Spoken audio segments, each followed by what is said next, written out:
Paramashivoham.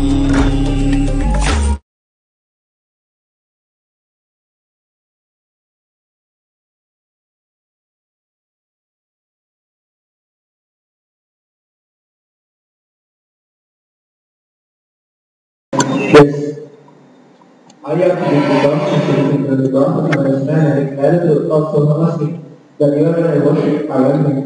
Yes. Now please be seated in a meditative space of gratitude and deep restful awareness.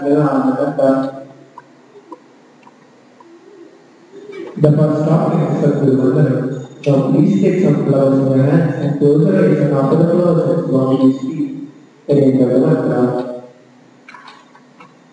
Nithyananda Satsang Kevalam Jnanamurtim Dvandvanikam Sadrusham Tattvasyadilaksham Ekam Nityam Vivarasaram Sarvati Sakshibhutam Bhavavidam Trigunarahitam Sadgurum Namami.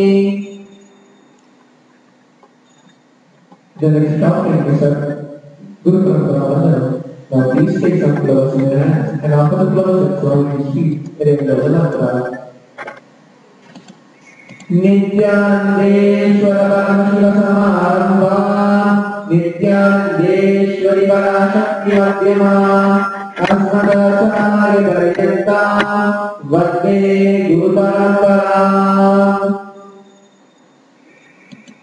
The next topic is Now please take some flowers in your hands and close your eyes and offer the flowers as long as you speak.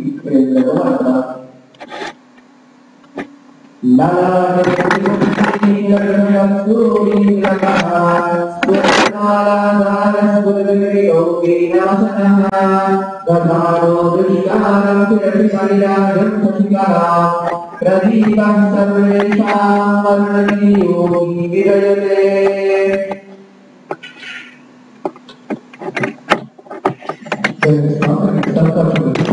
keeping your right hand closer to the water in the Panchavatva and chanting each of the holy mantra, you can bring the water that flows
Om Om ईशानमूर्धय नमः ओम ह्रीं तत्पुरुषवक्त्राय नमः ओम अघोरदय नमः ओम ह्रीं वामदेवगुह्याय नमः ओम सद्योजातमूर्तये नमः ओम महामृदयाय नमः ओम ऐं शिरसे नमः ओम शुकाय नमः ओम ऐं कवचाय नमः ओम नेत्रेभ्यो नमः ओम अस्त्राय नमः।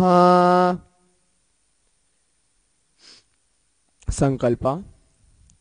Now keeping the akshata in your left palm and close it to the right palm and keep both the hands on the right thigh. Chant the following mantra and then drop the akshata down in the north at the end of the mantra.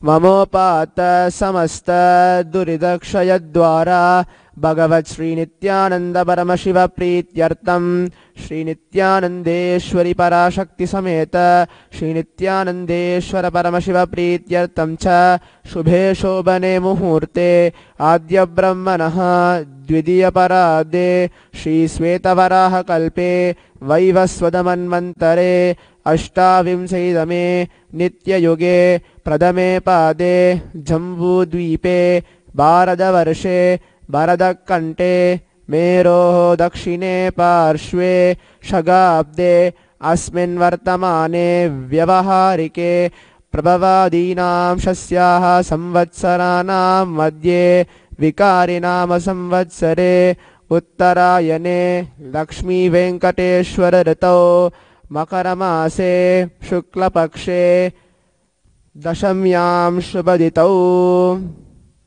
Mangalavasara Yuktayam Rohini Nakshatra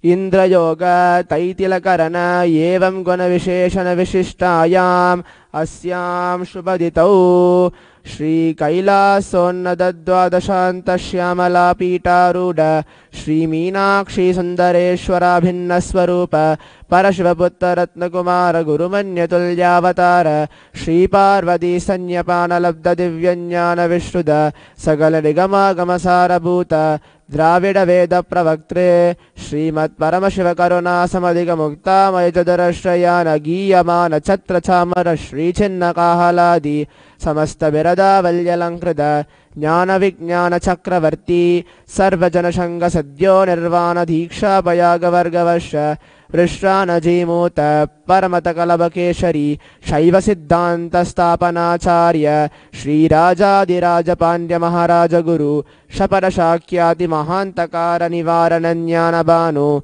Dikshana Nirharga Dvajochedana Purvaka Shri Marvrashabadvajastapaka Shaiva Samaya Kartre Sarvagnya Pitaruda Shri Jagatguru Shri Jnana Sambandha Deshika Swami Vagisha Sundara Manikya Vachaka Swami Nam Avatara Bhuta Shri Jnana Sambandha Swami Punarudrata Shyavala Pita Sarvagnya Pita Tradavadyuttara Dushatava Guru Mahasannidhanam Kailasa Paramparagata Adi Arunachala Sarvagnya Pita Guru Mahasannidhanam Kailasa Paramparagata Adipita Sarvagnipita Dhyanapita Mata Guru Mahasannidhanam Kailasa Paramparagata Kanchi Kailasa Sarvagnipita Trayastrimshaduttara Dushatama Guru Mahasannidhanam Saksha Shri Paramashiva Samudbhuta Kailasa Paramparagata Vaivasvatamanu Ikshvaku Harisandra Bhagirata Shri Ramachandra Surasena Idyadi Anavachinna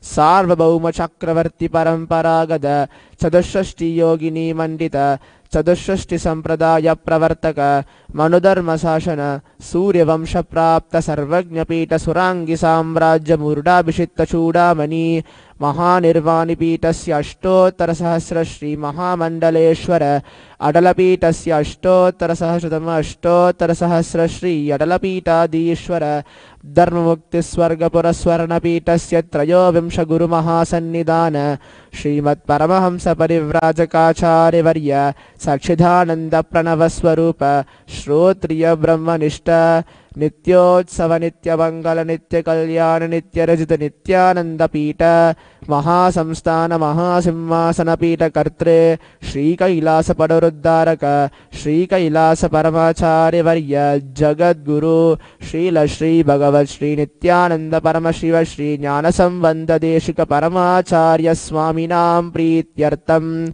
Tesham Padaravindayoho Bhakti Siddhyartam Gurukripa कटाक्ष सिद्ध्यर्थं क्षेमस्थैर्य वीर्य विजय आयुरारोग्य ऐश्वर्याणाम् अभिवृद्ध्यर्थं धर्मात् काममोक्ष दुर्विध फलपुरुषार्थ सिद्ध्यर्थं समस्त दुरितोपशान्त्यर्थं समस्त मंगलावाप्यर्थं भगवत् श्री नित्यानंद परमशिव प्रसादेन सकुटुम्बस्य ज्ञानवैराग्य जीवन मुक्ति प्राप्त्यर्थं श्री नित्यानंदेश्वरी पराशक्ति समेत श्री नित्यानंदेश्वर परमशिव अवतार भूत श्री सर्वदेव देवी स्वरूप भगवन् श्री नित्यानंद परमशिव प्रत्यक्ष पादुका पूजां करिष्ये। श्री नित्यानंदेश्वरी पराशक्ति समेत श्री नित्यानंदेश्वर परमशिव पूजां च करिष्ये। Wash your hand with the water in the Panchapatram. Om Apapasprishya.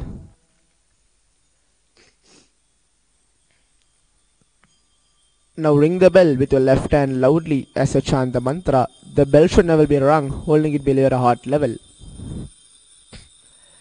Om Agamartantu Devanam Gamanatantu Rakshasham Ghantanadam Karomyado Devata Vahanalanchanam Ghanta Devata Bhyo Namaha.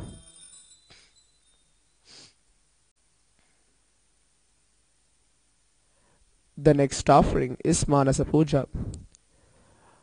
Om Hradbatmamasanam Dadyat Sahasrarachyutam Hridaihi Padyam Charanayo Dadyat Manastu Argyam Nivedayet Tena Mritena Machamaniyam Snaniyam Tena Chasmridam Akashadadvam Vastram Syat Gandasyat Gandatatvakam Chittam Prakalpayet Pushpam Tubam Pranan Prakalpayet Dejastatvancha Dibartam Naivedyam Syat Sudam Buddhi Anahadadvanirkanta Vayutatvancha Chamaram Sahasraram Bhavechatram Shabdadadvancha Gitakam Nirtrimindriya Karmani Sanchalyam Manasastada Sumekalam Patmamalam Pushpam Nana Vidham Tada Abhayadir Bhava Pushpaihi Archayed Bhava Kocharam Amayam Manahankaram Aragam Amadam Tada Amohagam Madam Pancha Advaisakshav Bhakau Dada Amaksariyam Malobancha Dasapushpam Vidurbudaha Ahimsa Paramam Pushpam Pushpam Indriya Nigraha Daya Pushpam Sama Pushpam Jnana Pushpam Cha Panchamam Idi Panchadasair Bhava Pushpaihi Sampujayet Bhagavantam Shri Nithyananda Paramashivam.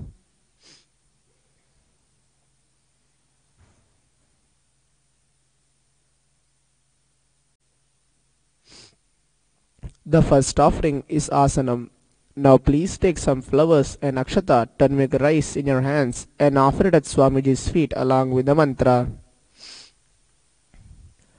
Asanam Om Sarvabhudantarastaya Sarvabhudantaratmane Kalpayam Yupaveshartam Asanam Te Namo Namaha. Om Bhrim Idam Swarnasanam Sarvadeva Devi Swarupaya Bhagavate Shri Nithyananda Paramashivaya Namaha. The next offering is Swagadam. Now please take some flowers in your hands and offer the flowers at Swamiji's feet along with the mantra. Om Shantadva Sarvakritritvad Bhavot Paratikaranat Shiva Ukto Mahatantra Mantra Vidbhis Sadha Shivaha Tasmai Shivaya Gurave Vitaraga Kalaya Vai Ameyatva Kanantoyam Ajajva Prakrikititaha Yasya Darshanam Ichanti Deva Swabhishta Siddhaye Tasmai Te Parameshana Swagadam Swagadam Prabhu आद्य मे सफलं जन्म जीवनं सफला क्रियाः स्वागतं यत्त्वया तन्मे तपसां फलमागतम् ॐ ह्रीं सर्वदेवदेवी स्वरूप भगवन् श्रीनित्यानन्द परमशिव स्वागतं सुस्वागतं ते.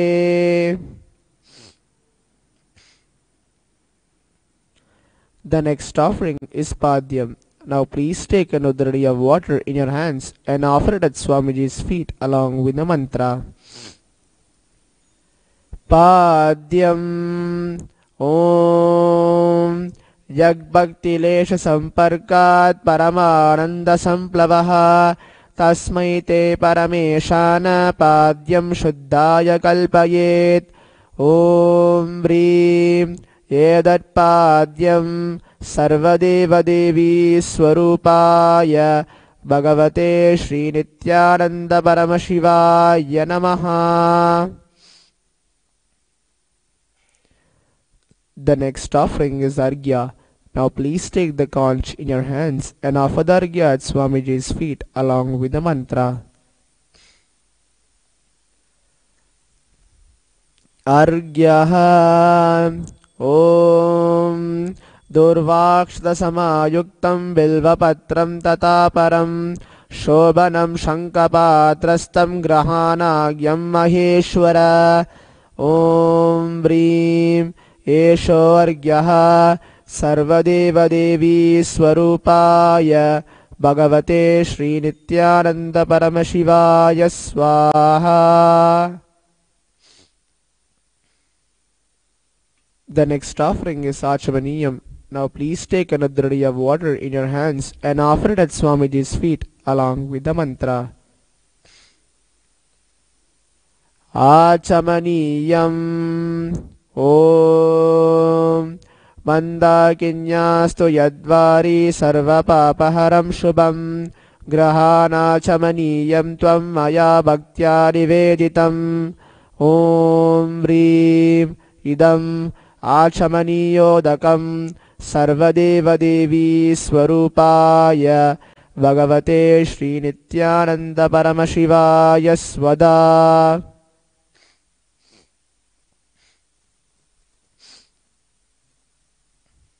The next offering is Madhuparka. Now please take the Madhuparka and offer it at Swamiji's feet along with the mantra. Madhuparkaha Om Sarvakalmasanashaya Paripurnashudatmakam Madhuparkamimam Deva Kalpayami Prasidame Om Vrim Yesha Madhuparkaha Sarvadevadevi Swarupaya Bhagavate Shri Nithyananda Paramashivaya Swaha. The next offering is Gandhatailam. Now please take the Gandhatailam, the scented oil, in your hands and offer it at Swamiji's feet along with the mantra. Gandhatailam Om Sneham Grahana Snehena Lokanam Hitakaraka Sarvalokeshu Shuddhasvam Dadami Snehamuttamam Om Vrim Idam Gandhatailam Sarvadevadevi Swarupaya Bhagavate Shri Nithyananda Paramashivaya Nivedayami.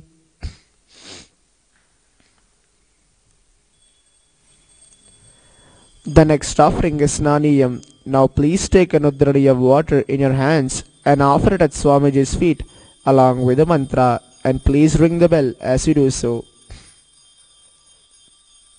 Snaniyam Om Idam Sushidalam Vari Swacham Suddham Manoharam Snanartam Te Maya Bhaktya Kalpitam Pradirihyam Om Vrim Idam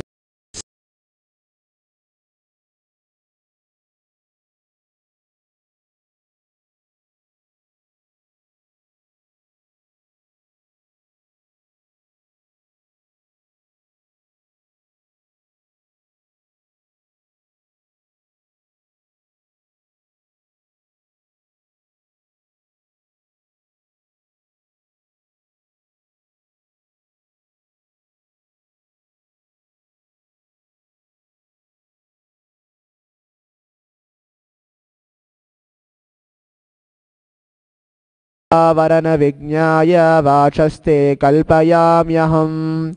Om Vrim idam vastottariyam sarvadeva devi swarupaya bhagavate Shri Nithyananda Paramashivaya nivedayami.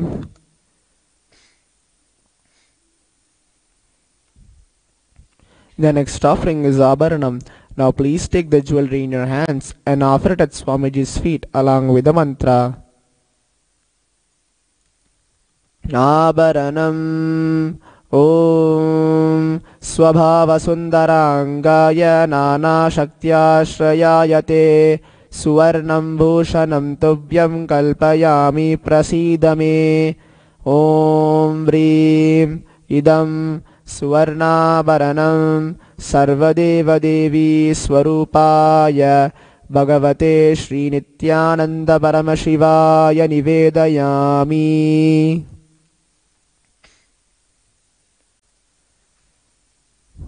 The next offering is Gandha. Now please take the sandalwood paste in your hands and offer it at Swamiji's feet along with the mantra. Gandha Om Shariram Tena Janami Cheshtam Naiva Cha Maya Nivetitan Gandhan Pradirihya Vilipyatam.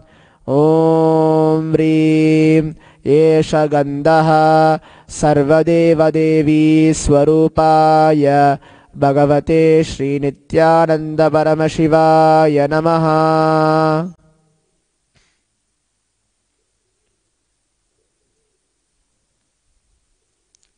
The next offering is Pushpam.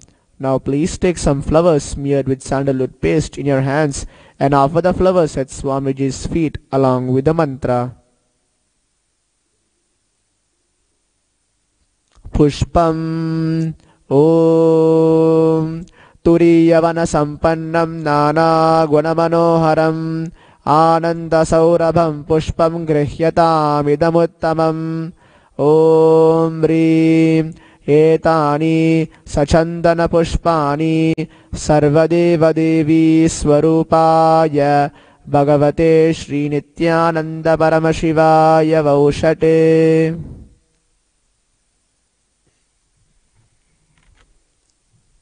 The next offering is Bilva Patram. Now please take the Bilva leaves smeared with sandalwood paste in your hands and offer it at Swamiji's feet along with the mantra. Bilva Patram Om Amratodbhavam Sri Vriksham Shankarasya Sadha Priyam Bilva Patram Prayachami Pavitram Te Sureshwara. Om Vrim Etani Sachandana Bilva Patrani Sarvadeva Devi Swarupaya Bhagavate Shri Nithyananda Paramashivaya Vaushate.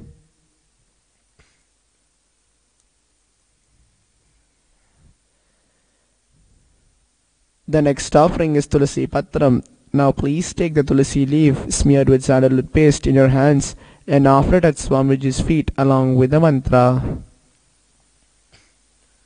Tulasi Patram Om Namaste Bahurupaya Varadamurtaye Paramatmane Swaha. Om Vrim idam Sachandana Tulasi Patram Sarvadeva Devi Swarupaya Bhagavate Shri Nithyananda Paramashivaya Namaha.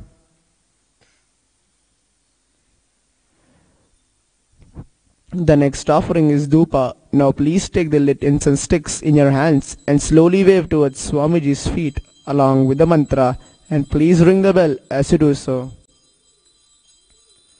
Dhupaha Om Vanaspatiraso Divyo Gandhad Yasumano Haraha Argeya Sarva Devanam Dhupoyam Pradirihyatam. Om Vrim Esha Dhupaha Sarvadeva Devi Swarupaya Bhagavate Shri Nithyananda Paramashivaya Namaha.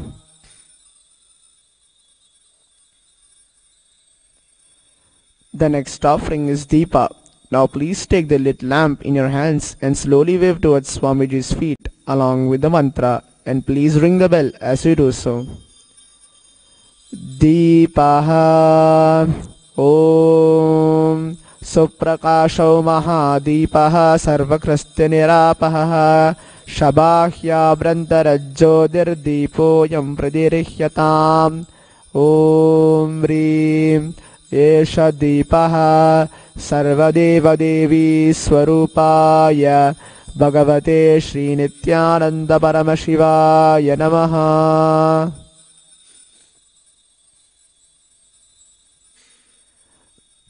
The next offering is Nevedyam. Now take an udhrani of water and hover it clockwise over the Nevedyam, and please chant the mantra and ring the bell as you do so. Naivedyam Om Naivedyam Vividham Deva Shakkara Divinirmitam Maya Niveditam Bhaktya Grahana Parameshwara Om Vrim Idam Sobakarana Naivedyam Sarvadeva Devi Swarupaya Bhagavate Shri Nithyananda Paramashivaya Nivedayami. The next offering is Paniyam. Now please take an udhrani of water in your hands and offer it at Swamiji's feet along with the mantra. Paniyam Om Samasta Deva Devesha Sarvatritikaram Param Akhantananda Sampurnam Grahana Jalamuttamam Om Vrim Idam Panartodakam Sarvadeva Devi Swarupaya Bhagavate Shri Nithyananda Paramashivaya Namaha.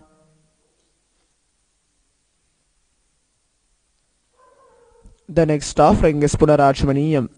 Now please take an udhrani of water in your hands and offer it at Swamiji's feet along with the mantra.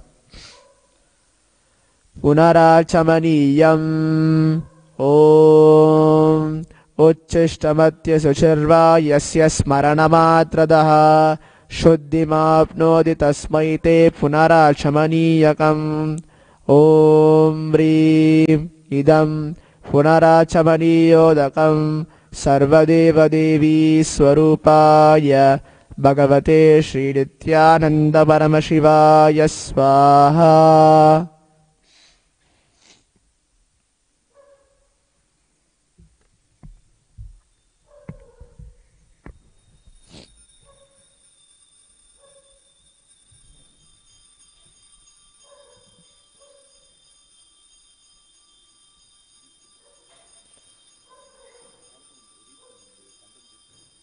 The next offering is Aratrikam.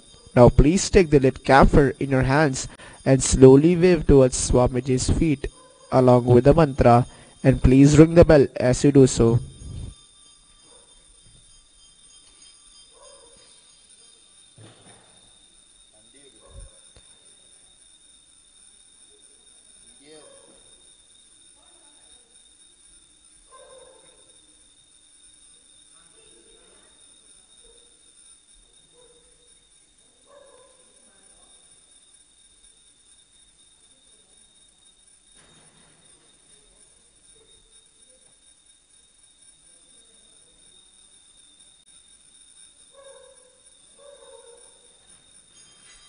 Aratrikam Om Vrim Esha Deepamala Sarvadeva Devi Swarupaya Bhagavate Shri Nithyananda Paramashivaya Namaha.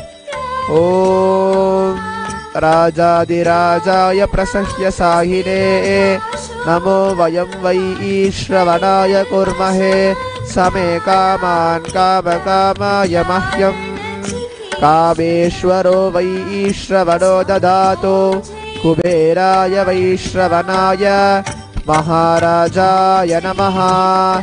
Karpura Gauram Karunavataram Samsara Saram Bhujagendraharam सदा वसन्तं हृदयारविन्दे भवं भवानी सहितं नमामि भवं भवानी सहितं नमामि भवं भवानी सहितं नमामि आरात्रिकं समर्पयामि भगवत् श्री नित्यानंद परमशिव चरण कमलेभ्यो नमः।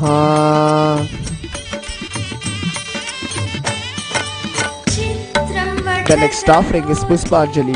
Now please take few flowers in your hands, close your eyes till the end of the mantra and offer the flowers at Swamiji's feet at the end of the mantra.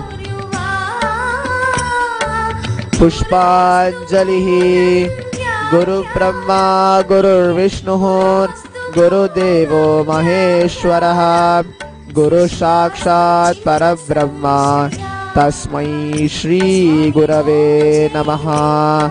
Akhandamandalakaram Vyaptam Yena Characharam Tattadam Darshitam Yena Tasmai Shri Gurave Namaha. Ajnanatimirandasya Jnananjanashalakaya Chakshurum Militam Yena Tasmai Shri Gurave Namaha. Aneka Jamma Samprapta Karma Bandha Vidahine Atmajnana Pradhanena Tasmai Shri Gurave Namaha. Mannada Shri Jagannatho Madguru Shri Jagatguru Mamatma Sarvabhudatma Tasmai Shri Gurave Namaha. Ishvaro Gururatmeti Murti Veda Vibhagine Vyomavadvyapta Dehaya Dakshinamurtaye Namaha. Nithyanandam Paramasugadam Kevalam Jnanamurtim Dvandvatitam Gahana Sadrusham Tattvamasyaadilaksham Ekam Nityam Vimalamachalam Sarvadi Sakshibhutam Bhavatitam Trigunarahitam Sadgurum Tam Namami. Puspanjalim Samarpayami Bhagavat Sri Nithyananda Paramashiva Charana Kamalebhyo Namaha. Om Nithyanandam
Swami Om Jai Nithyananda. Om Jai Nithyananda. Swami Jai Jai Nithyananda. Lokanath Sthidakasho Bhagavan Kali Kalmashamagna Nitya Uttarana Chikeshaya. Swami Om Jai Nithyananda.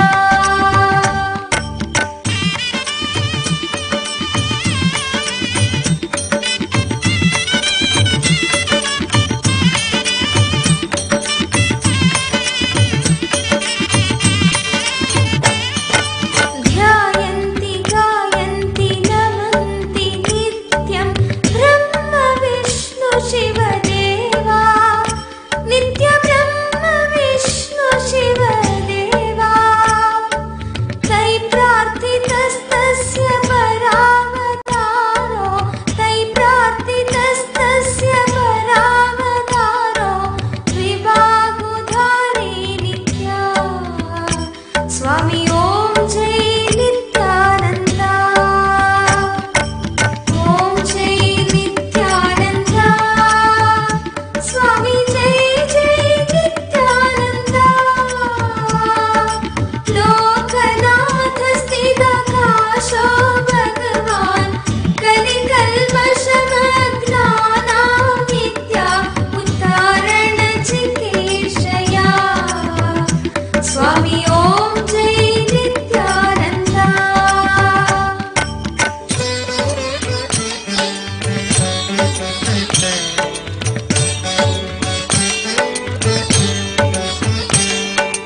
वन्दे जगद्बीजमखण्डमेकं सुरैर्सेवितपादपीठं.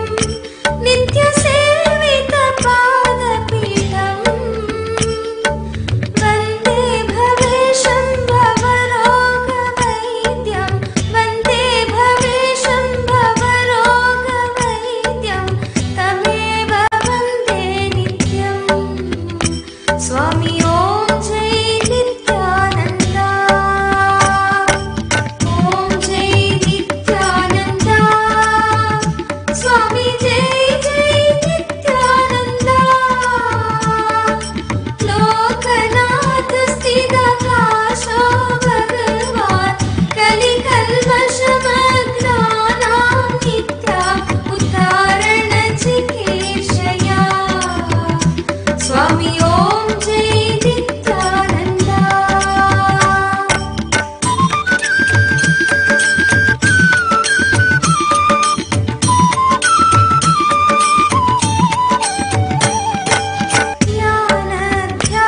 ज्ञानध्यानतृप्ताय नित्या ज्ञानध्यानदायिने.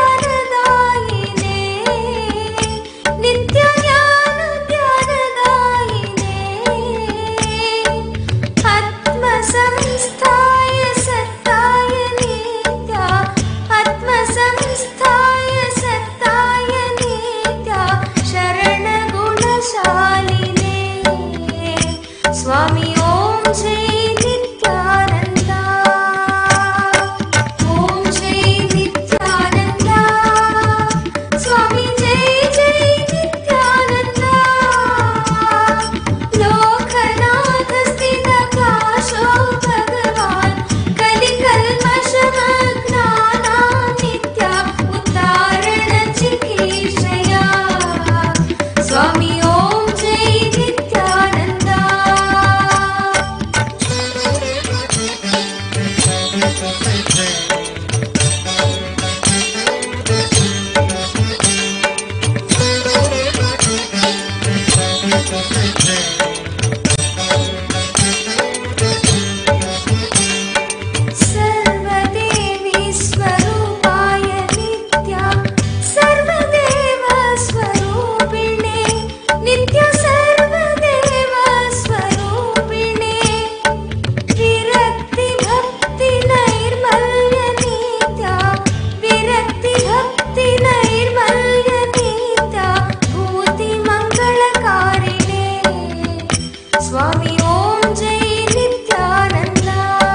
நித்யானந்த சுவாமிக்கு ஜெய்.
नित्यं मन्त्रं नित्यं यन्त्रं नित्यं तन्त्रं नित्यं सर्वं नित्यं मन्त्रं नित्यं यन्त्रं नित्यं तन्त्रं नित्यं सर्वं तपोयज्ञदानादिभिः शुद्धबुद्धिर्विरक्तो नृपादे पदे तुच्छबुद्ध्या परित्यज्य सर्वं यदाप्नोति तत्त्वं परं ब्रह्म नित्यं तदेवाहमस्मि तपोयज्ञदानादिभिः शुद्धबुद्धिर्विरक्तो नृपादे पदे तुच्छबुद्ध्या परित्यज्य सर्वं यदाप्नोति तत्त्वं परं ब्रह्म नित्यं तदेवाहमस्मि नित्यं मन्त्रं नित्यं यन्त्रं नित्यं तन्त्रं नित्यं सर्वं नित्यं मन्त्रं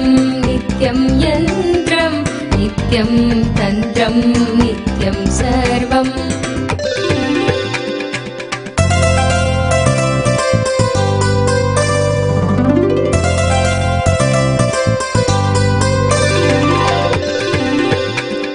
दयालुं गुरुं ब्रह्मनिष्ठं प्रशान्तं समाराध्य मत्या विचार्य स्वरूपं यदाप्नोति तत्त्वं निदिध्यास्य विद्वान् परं ब्रह्म नित्यं तदेवाहमस्मि दयालुं गुरुं ब्रह्मनिष्ठं प्रशान्तं समाराध्य मत्या विचार्य स्वरूपं यदाप्नोति तत्त्वं निदिध्यास्य विद्वान् परं ब्रह्म नित्यं तदेवाहमस्मि नित्यं मन्त्रं नित्यं यन्त्रं नित्यं तन्त्रं नित्यं सर्वं नित्यं मन्त्रं नित्यं यन्त्रं नित्यं तन्त्रं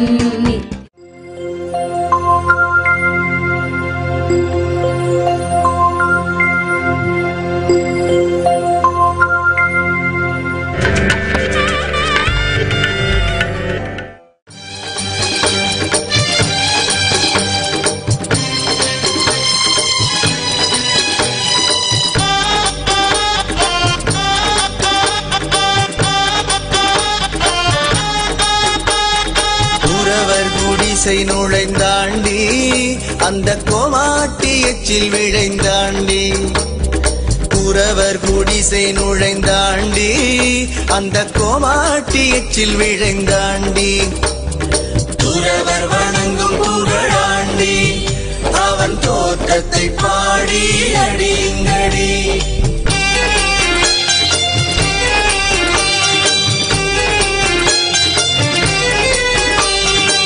ஆமையில் ஏறி வருவாண்டி அன்பர் வாழ்த்தவரங்கள் தருவாண்டி மாமையில் ஏறி வருவாண்டி அன்பர் வாழ்த்தவரங்கள் தருவாண்டி தீவையிலாத புகழாண்டி அவன் சீர்த்தியை பாடி அடிங்கடி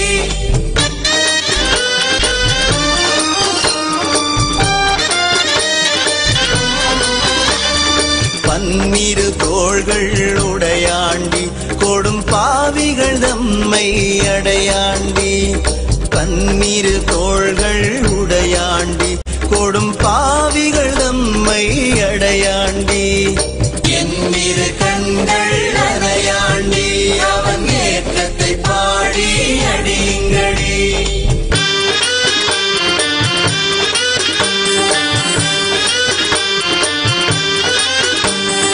வேங்கை மரமாகி நின்றாண்டி அந்த வேடர் தமையலாம் வென்றாண்டி வேங்கை மரமாகி நின்றாண்டி அந்த வேடர் தமையலாம் வென்றாண்டி தீங்கு சூரனை கொன்றாண்டி அந்த தீரரை பாடி அடியுங்கடி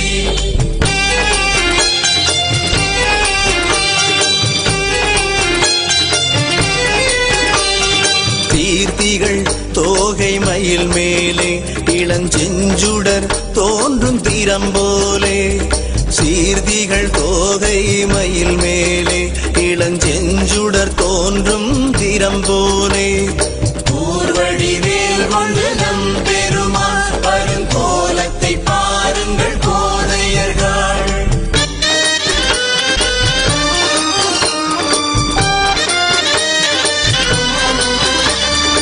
ஆறு முகங்களில் புன்சிரிப்பும் இரண்டாறு புயந்திகள் அற்புதமும் ஆறு முகங்களில் புன்சிரிப்பும் இரண்டாறு புயந்திகள் அற்புதமும் தீரு பரஞ்சுடர் வண்ணமும் திருமேனியும் பாருங்கள் வெள்வளைகாள்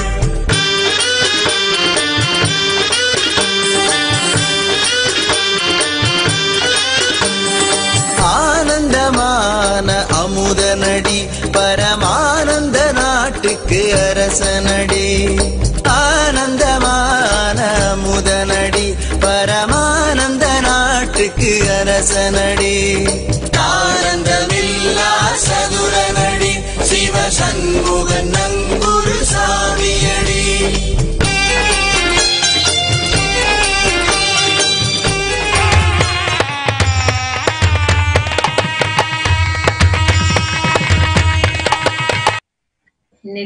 नित्यानन्दं परमसुखदं केवलं ज्ञानमूर्तिं द्वन्द्वातीतं गगनसदृशं तत्त्वमस्यादिलक्ष्यम् एकं नित्यं विमलमचलं सर्वदी साक्षिभूतं भावातीतं त्रिगुणरहितं Sadgurum tam namami.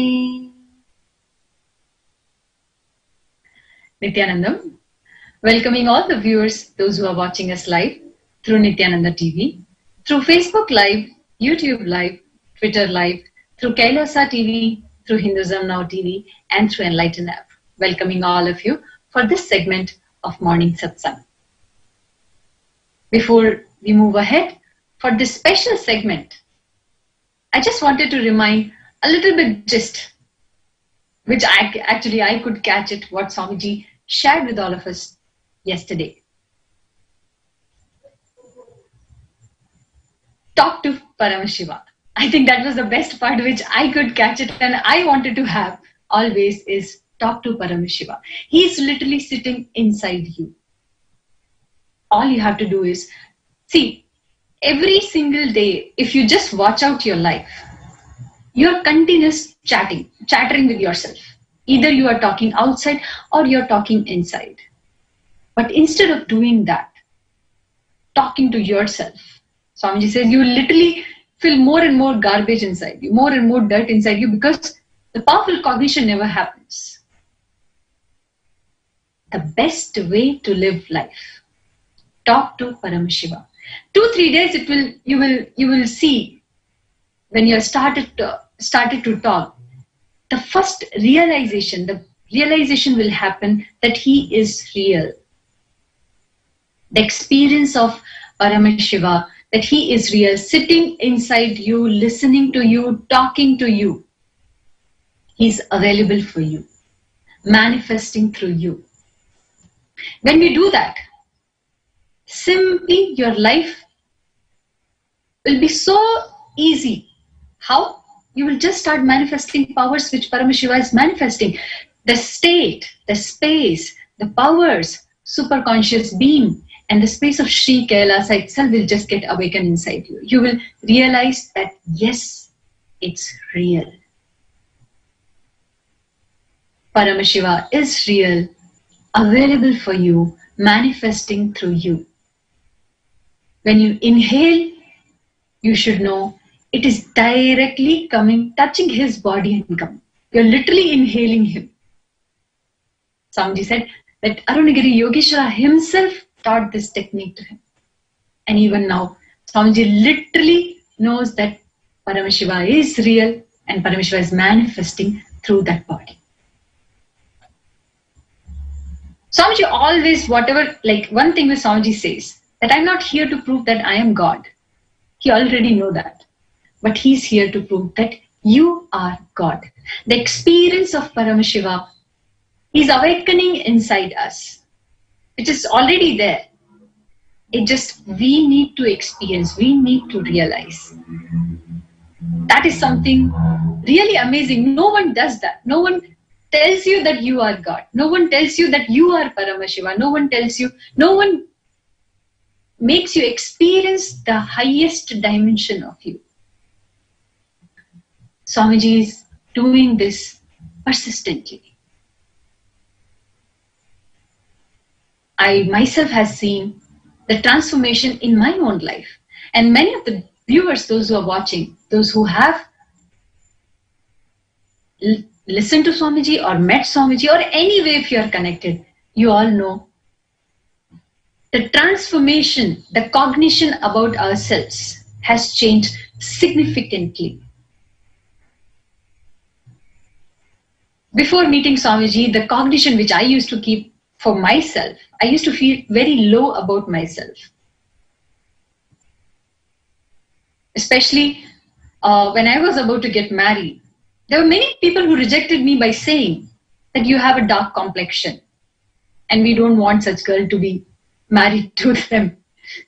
I felt very low inside me. That was one of the cognition I felt, oh God, I'm not good enough for people to even get married me.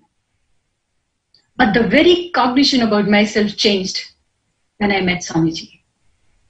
Because the beauty is never outside, it is always inside. The cognition changed completely. And I would say from the young age, from the childhood, Swamiji is always worshipping the feminine consciousness. As per Sanatana Hindu Dharma, feminine consciousness is always worshipped. Females, women, were always worshipped as Devis. And we know many examples where just by their will, just by their chastity, the victory, they have even gone beyond this planet Earth. If you talk about Satyavan and Savitri, she literally stopped sun just because of her chastity. So the cognition which every woman carries, that matters. How you hold yourself, what you think about yourself. Swamiji says very beautifully, for any successful family or any business or anything, there is always a woman behind it, who is behind the scenes, but making sure that it is leading to success. If we just go to our history, we will see the way Devis, the way females, the way women are worshipped. It's just amazing. And Swamiji has ensured that when he came down to planet Earth, not only he is worshipping, not only he is empowering that aspect. Swamiji always says, I do follow Shaivism, but personally I am a Shakta, Devi worshipper. And from childhood, Swamiji has been worshipping Devi. And Swamiji has made sure that his daughters, all the sannyasis, all the grahastas are empowered with that. Swamiji always says, you are gods and goddesses who are living in this human body. With that cognition, when we have started living, we know Paramashiva is literally sitting inside us. We are experiencing that. This contribution of Swamiji to the world, I think it's just remarkable, and everybody will remember for this. Empowering women. Mental health, making sure that women mental health is taken care. Women are empowered. So today's segment for all the beautiful women, for all the feminine consciousness, Devi herself. And I have all the women here from Nithyananda Sangha, literally those who are living as Devis. So we all are here. I would like to actually introduce the panelists today for Nithyananda TV. Manitya Bhaktikananda Swami, a Purna Sannyasi of Nithyananda Order. Magyanatma Swami, a Purna Sannyasi of Nithyananda Order. And I have Ma Nithyanandita and Ma Tattvapriya. And myself, Ma Bhakti Priya. So we all are here on Nithyananda TV, presenting this beautiful dimension of feminine consciousness, which Swamiji has empowered, raised, and made us as a leader. Before we move ahead, let us directly hear from Swamiji what he says about women. That one, I think I can say, well, that video is so special that whenever we watch it, it just opens our eyes. And that gives us the courage, the confidence, the real strength of feminism. So without a delay, let us watch Swamiji. Rain per month is supposed to happen. Between Purnima to Purnima, 3 rains should happen every month. Karpudai pendirkor malai, Vedam odum vediyarkor malai, Sengol valaya sengananakkor malai.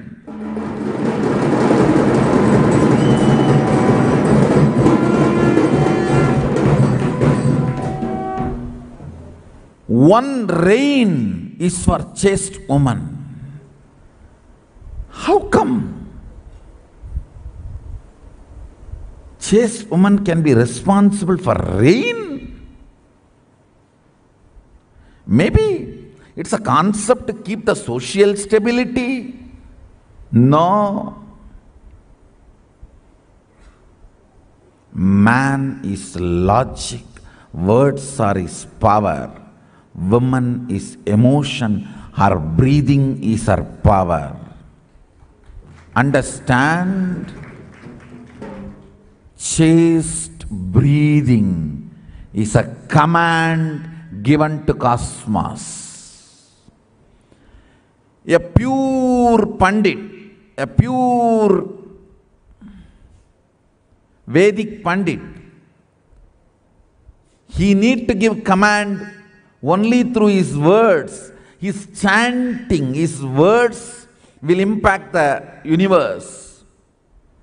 A chaste woman, her breathing will impact the universe.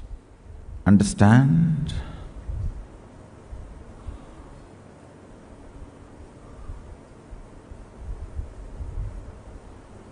If I get into the chastity, I think next 1 week I'll have to explain chastity.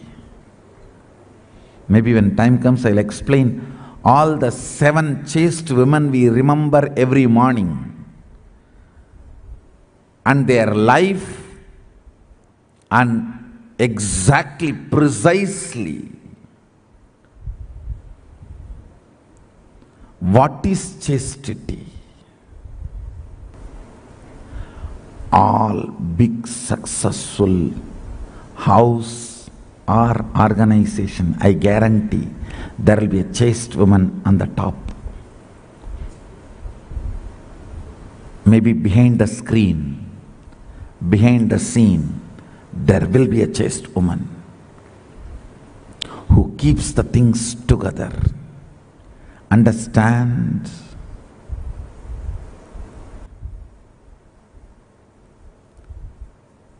Chastity develops certain electricity in your breathing, which is a channel to command the cosmos.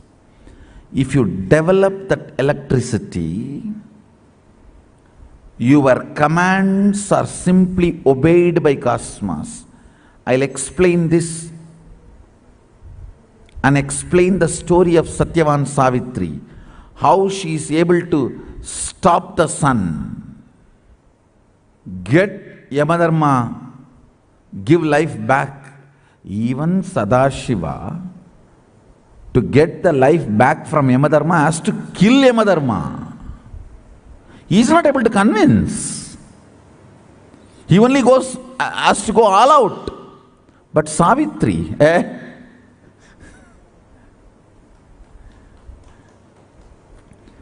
chaste woman seems to be more powerful than a Shiva Bhakta. Understand? Even Markandeya has to go and hug the Shivalinga. But Savitri did not even call Sadashiva. She says, I am commanding, stop. God. And you guys are trying to say Hinduism is anti-women?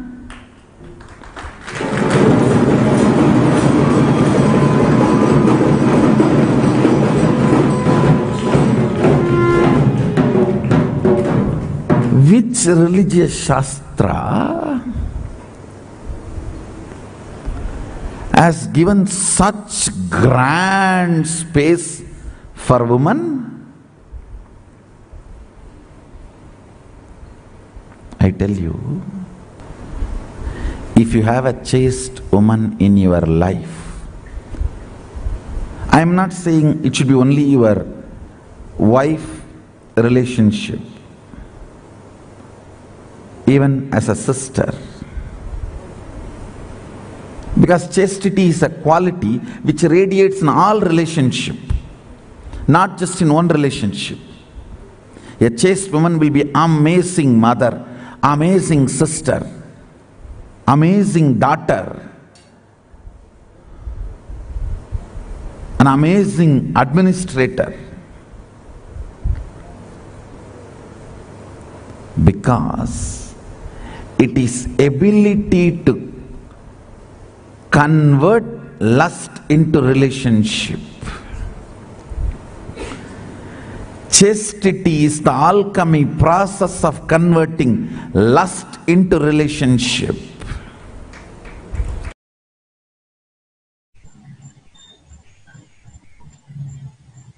So as we heard from Swamiji, God, every single word what Swamiji uttered, that just gives so much of strength and the powerfulness of our own consciousness, being of women. The way Swamiji is empowered is just so amazing. But not only from now, as soon as Swamiji came down on planet Earth, he actually always worshipped and empowered this feminine consciousness.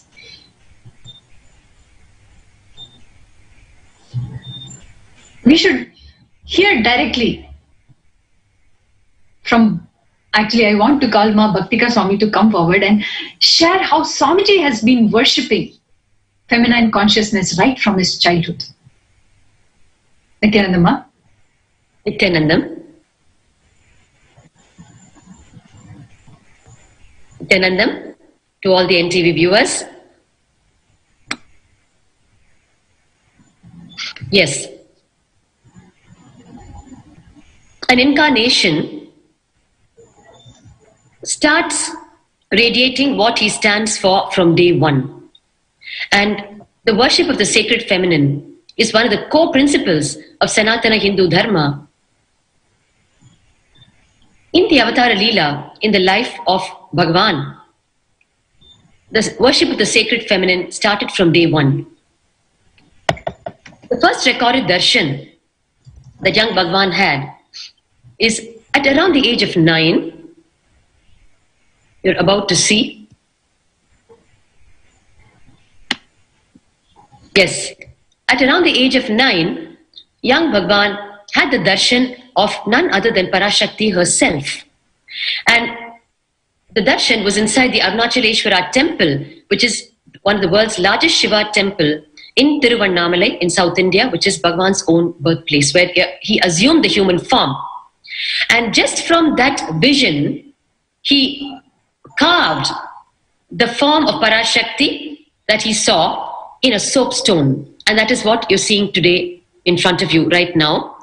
This Parashakti has been preserved till date and receives worship at the hands of Bhagavan even till date. Yes, this Parashakti is not only part of the childhood archives of Bhagavan, but she also continues to receive worship from him.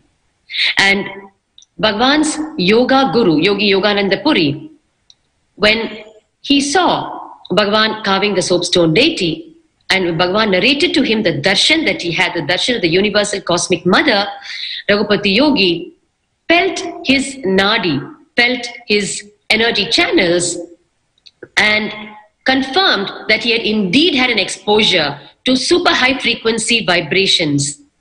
An age-old technique, a traditional technique in Hindu Dharma to find out if your body has been, if your system has been exposed to a very high frequency darshan or not. So through that traditional method, he felt the energy channels of Bhagavan and confirmed that he had indeed had a super high frequency darshan.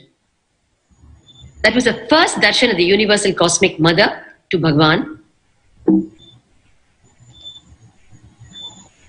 And what you see now in front of you is a darshan of the Shri Chakra. The Shri Chakra or the Shri Yantra is a two-dimensional cosmic representation, is a two-dimensional representation of the entire cosmos. And Bhagavan had a darshan of the Shri Chakra at around the age of 10. Inside the Arunachaleshwara temple once again. And what did he do immediately after that? He ran home and picked up a copper foil and started etching the sacred geometric form that he had just seen. And his Vedanta and Tantra and Sri Vidya Guru, Mata Vibhutananda Puri, whom you're also seeing now along with Bhagavan in the photograph, she caught him etching on the copper foil and asked him what he was etching. And he said, well, I do not know, but I saw the sacred form as a darshan when I was inside the temple today. And when Mataji Kuppamal, Mata Vibhutananda Puri, saw it, she got the shock of her life because she realized that he was carving the Shri Yantra, the Shri Chakra itself, with no reference drawing whatsoever, with just the darshan that he held in his inner space. And she explained to him what it was that he was drawing and explained how even veteran temple architects cannot reproduce this form without a reference drawing. And she actually bowed down to him and immediately initiated him into the great science of Shri Vidya and the sacred Shodasi mantra, which are the central core of object and central mantra in the worship of the universal cosmic mother. And this yantra is still very much available in the childhood archives of young Bhagavan. What you're seeing now is Bhagavan around the age of 15 in Tiruvannamalai in the Arunai Nayaki Amman temple. Arunai Nayaki Amman is none other than the army general of Devi Parashakti herself when she slayed the demon Mahishasura. And this powerful temple is in Tiruvannamalai, Bhagavan's birthplace. And it is one of the temples where Bhagavan, along with his friends, playmates, whom you are seeing in the picture, used to visit very often and do the alankar, the decoration for the deity. And this decoration was done by Bhagavan himself, the sandalwood paste alankar that you're seeing in front of you. And just before he did the first ever alankar decoration to her, Devi Arunanaki Amman appeared to him in his dream and also appeared in the dream of his friend Sampath, who is the first boy sitting on the right hand side.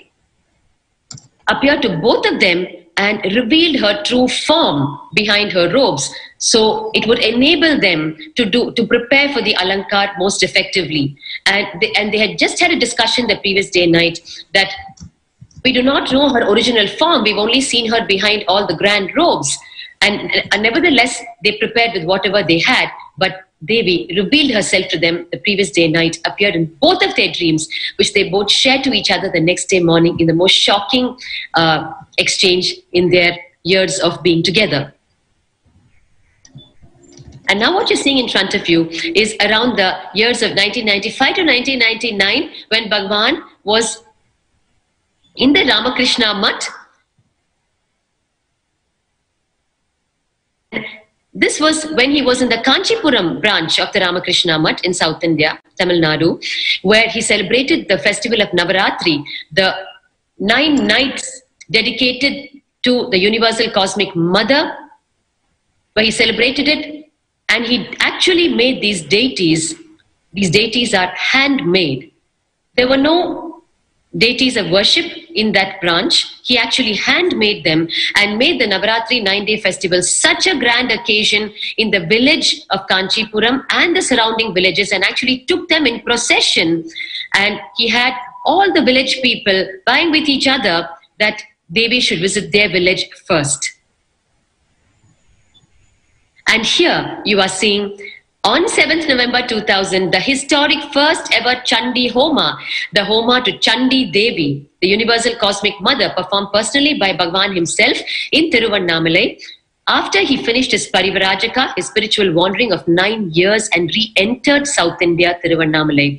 This was performed at the Rajarajeshwari temple in the mountain path in Tiruvannamalai, which happens to be exactly opposite where the current temple monastery complex, our Tiruvannamalai, Arunachala, Adi Arunachala, Arunagiri Yogeshwara Sarvagya Peetham is located. Here you can see a wonder in this. What you're seeing circled in white is the form of Devi herself appearing in the fire ritual. In the fire, you can see the Trishul. You can see the Trishul very distinctly, and therefore you can make out the form of Devi seated so majestically. The Trishul is on her right, appearing and receiving what Bhagwan is offering into the fire. That was a powerful Chandi Homa he performed in the Rajarajeshwari temple for the prosperity of the entire temple. And then this is the second historic Chandi Homa that happened in the Kaundapadi village in Tiruchengood between 9th and 11th of January 2001, when Swamiji had established the first temple by then on the sacred banks of River Kaveri.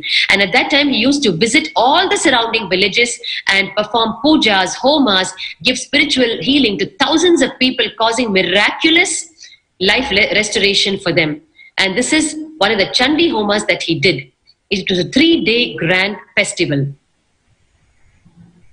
You can see Swami himself as the Universal Cosmic Mother seated on the ultimate, on the 11th of January, the concluding day of the Chandi Homa.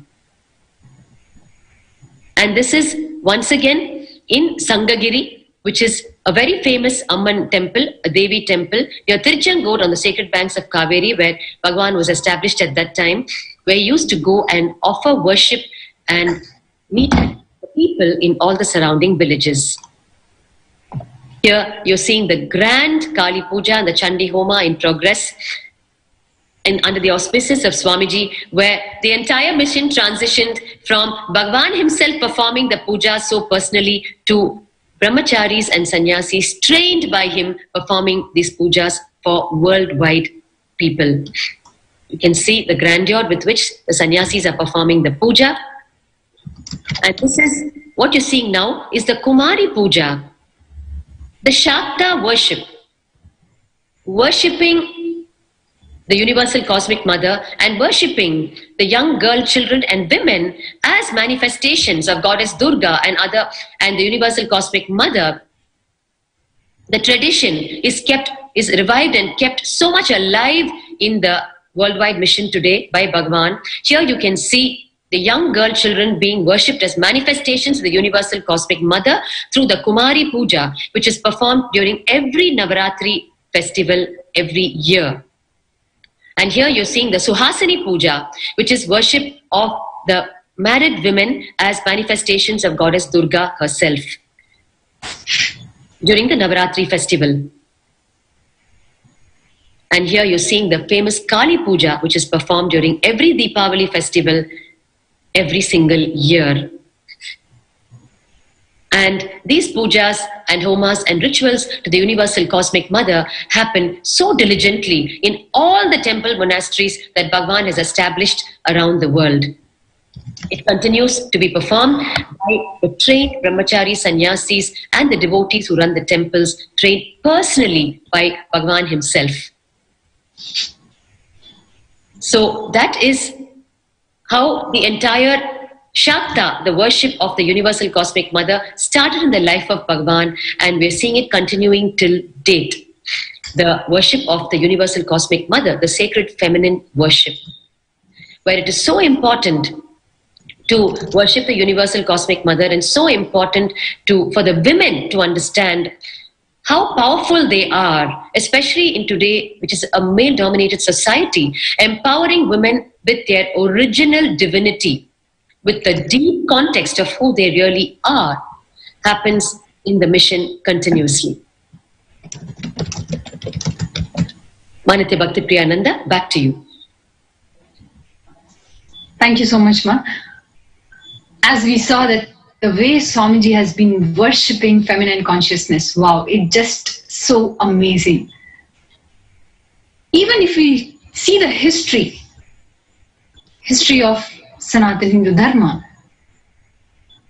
we will know how empowered our women used to be.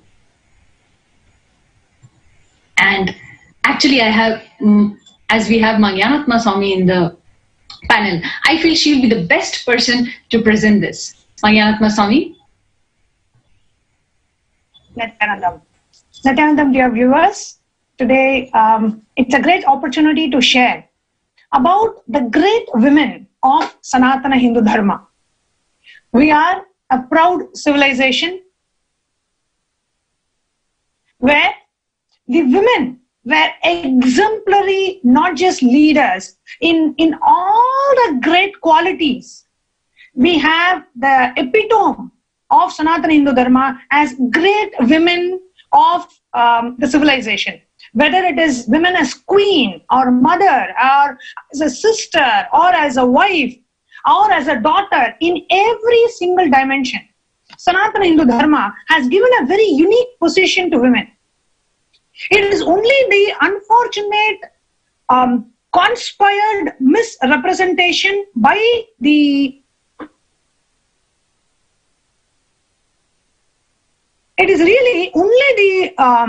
conspired misrepresentation by the British, where we as people of this civilization, we were made to believe that Hinduism discriminates women.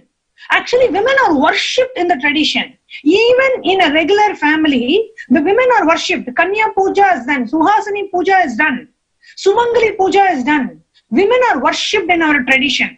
But unfortunately, the British has been successful in making Hindus believe that Hinduism discriminates women. So today, I want to take a few minutes to bust that myth and share about a few examples of the great women of Sanatana Hindu Dharma, the great women of the enlightened civilization of SHRIKAILASA. First, I would like to start with none other than Devi Sita herself, the embodiment of knowledge, embodiment of patience, embodiment of Tyaga, sacrifice. Dear viewers, today, the so-called women's rights is grossly misunderstood. Women's rights are being told as women being able to fight, women trying to prove themselves as equal to women or equal to men. If they can work, I can work. That is what is projected today in the world as women's rights. But in the Vedagamic tradition, the symbol of endurance, symbol of penance, symbol of sacrifice, women were epitome of that. Let us take an example of Devi Sita herself. She is a daughter of the Mother Earth. She was not born out of a biological relationship. She was actually found by King Janaka on a field. And she was directly the daughter of Mother Earth, Bhuma Devi. And King Janaka brings her up as his favorite daughter. She is, taught all the tradition, the knowledge. And when the right time comes, she gets married to none other than the Purushottama, Lord Rama. And as the Leela, the avatar Leela of Purushottama, Lord Rama goes, he had to be in exile for 14 years. And as a great symbol of womanhood, Sita, who does not have to bear the hardship of a forest life, she decides to follow the footsteps of her husband. Being brought up in palace from the time she was born till the time she was married, and even after she was married, she was not used to that lifestyle, but she decides to go with her husband. She spends 14 years, and at the end of the 14 years, over the last 6 months, she was kidnapped by the demon king Ravana. And after being kidnapped by the demon king Ravana,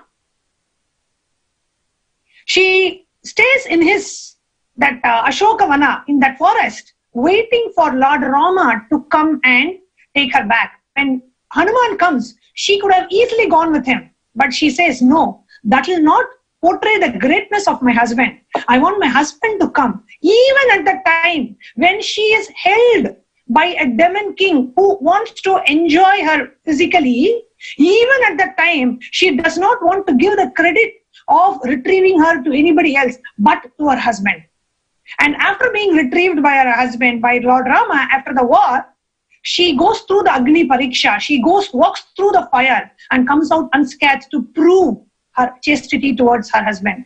And after they come back to Ayodhya, when there is a kind of a rumor going on in the kingdom about the chastity of Devi Sita, she decides, she tells her husband, no, I will go away to the forest so the flag can fly high. He does not have to answer such rumors going around in his kingdom. She walks away when she is pregnant. This is the epitome of sacrifice, dear viewers, and she is the epitome of Vedic women who understands the needs of the society, who understands the need of the hour, and ready to sacrifice their personal pleasures, ready to sacrifice her life, and ready to sacrifice her beloved husband, who is none other than Lord Rama himself, and decides to go. And for the rest of her life, she stays in the forest, in the ashrama of Lord Vishwamitra, of Lord, of the sage, the great sage. So, and she gives birth to 2 children, brings them up so beautifully, and ensures that they come back and rejoin their father, Lord Rama, gives beautiful birth to Lava and Kucha. This is the symbol of Vedic women, symbol of penance, symbol of sacrifice, symbol of knowledge. And the Vedagamic tradition has always given the highest respect to women. The next example that I would like to share today is that of Queen Draupadi. Queen Draupadi enjoyed a beautiful sakabhava with Bhagavan Sri Krishna. She had a beautiful friendly relationship with Bhagavan Sri Krishna, which helped her endure all the difficulties that she had to endure in her life as the queen of the Panchapandavas. And it was because of Draupadi that the great war of Mahabharata happened. It was because she was disrobed in the court of King Dhritarashtra. She bore even that insult that she had to go through. She bore that insult. And she ensured the righteousness, the righteous side wins. She lost her 5 children in the great Mahabharata war. In spite of that, she stood by the side of Dharma. She stood by the side of Bhagavan Sri Krishna. She endured all the difficulties.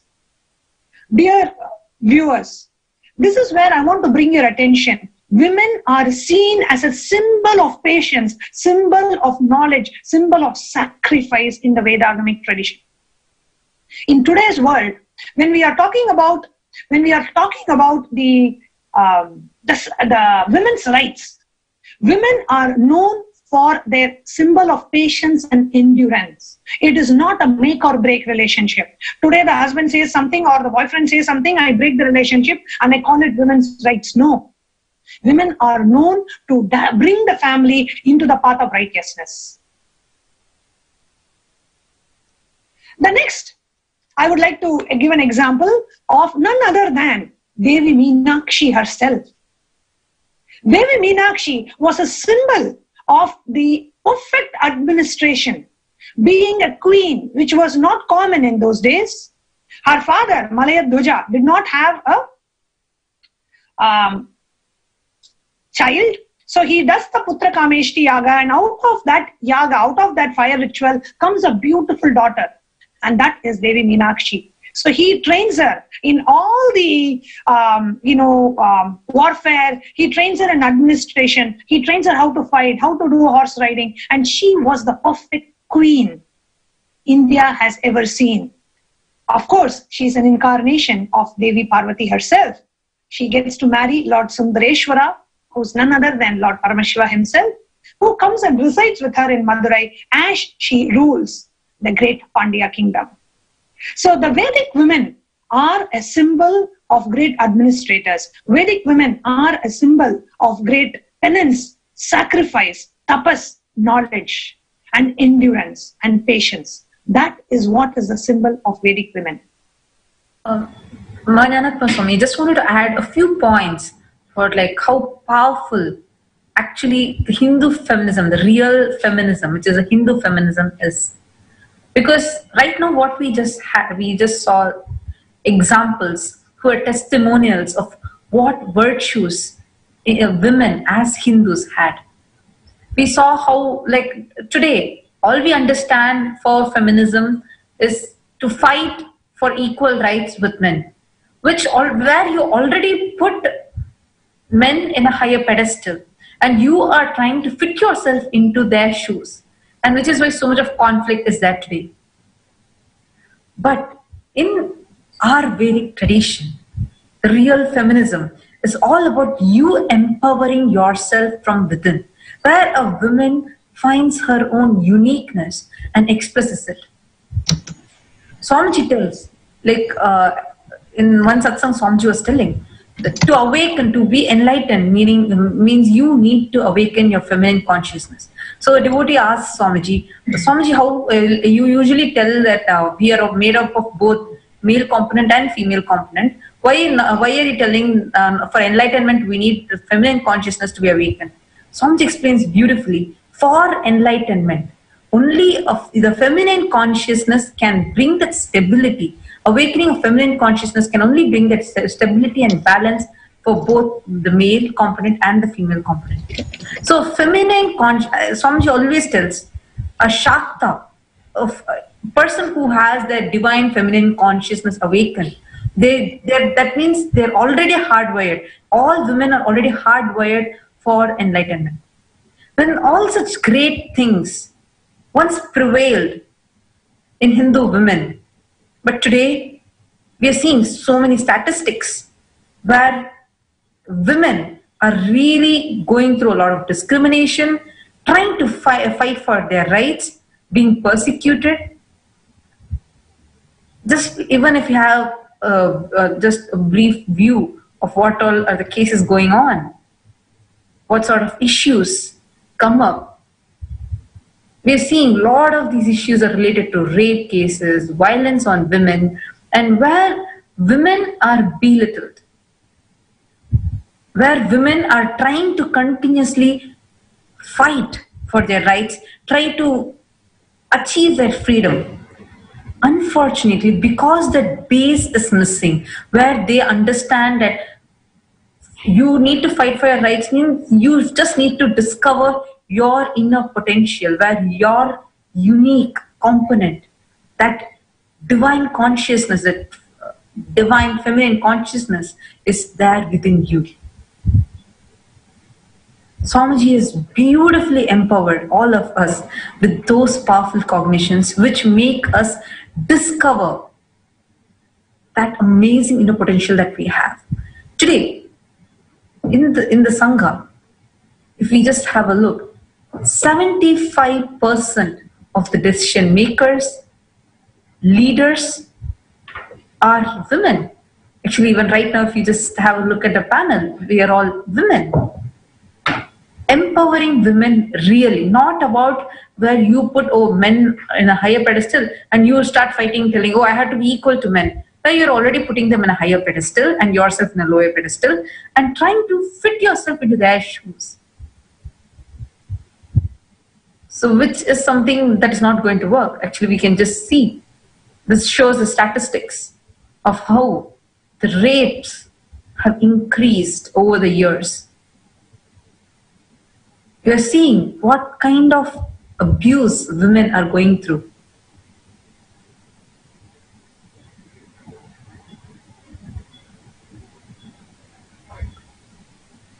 All these statistically show how the rapes have increased, how the harassment has increased, all these just for women.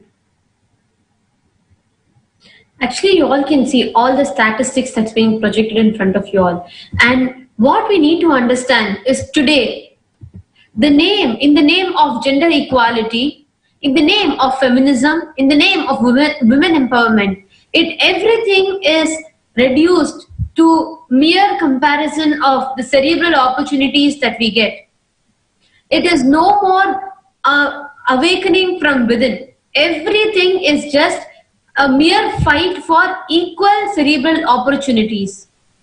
You get to be a CEO, I get to be a CEO, and that's exactly how the whole thing is going. We are just fighting for something that's so small, where we have forgotten what our actual potential is.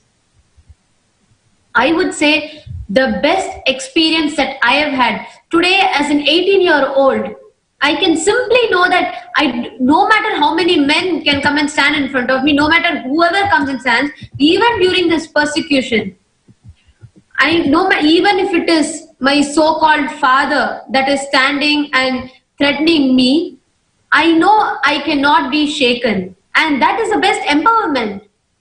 No one needs to come outside and try to convince, because today what actually empowerment is has been so, like, the meaning is so diluted. Today for people outside, if some woman is, we say awards, special sports woman award, they try, okay, even woman does one thing, then immediately go praise her for that. No, it is just, what we actually need is not compassion from people. We don't need sympathy from people. We don't need people to say, oh, you're doing great, you're a woman as a woman. No, that is a very passive way of instilling insecurity and instilling low inner image within us. The best empowerment that I have had as a woman, and I am sure that every single sannyasi here has, is the ability to know what we are. We are not going to say I'm equal to men, equal to them, this. No. We know we are Paramashiva. We know we are Parashakti. And that is the best empowerment, because that awakens the strength within every woman, the extraordinary intelligence within every woman to stand for herself, for who she is, with confidence and with grace and without being shaken. That is why today, what even as unfortunately, who is claiming to be our father, when he is standing in the media, in the public, and bringing disgrace, bringing the whole morality down. Actually, I would like to show you all the videos. It is in Tamil, but everyone should know that it is these kind of morons that need to be really removed and cleaned. Actually, one of the main reasons, right, like why the way the harassment and everything is increasing. The main reason is the cognition itself that they have about women is so low. That's why just because women are there, like here, we are actually empowered. But just because we are here, they're trying to label us in very abusive, vulgar terms. Actually, we all can see right now in the video.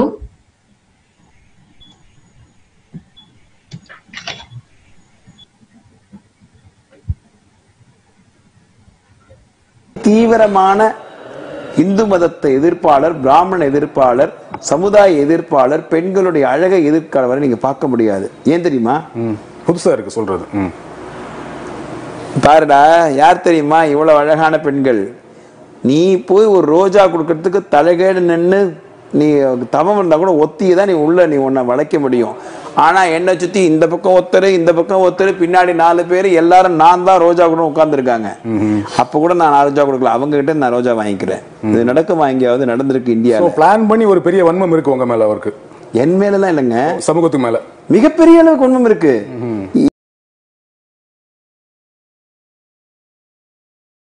பெண்கள் சன்னியாசிகளாக இருக்கக்கூடியவர்கள். அப்படி சன்னியாசிங்கிற போது ஒரு மரியாதை நமக்குள்ள வருது இல்லையா? ஒரு பெண்ணை பார்த்து கையெடுத்து கும்பிடணும் சாதாரணமாவே. அதுவும் சன்னியாசிங்கிற போது மரியாதை இருக்கணும். நாங்க மா அப்படின்னு சொல்லி அழைக்கிறோம்.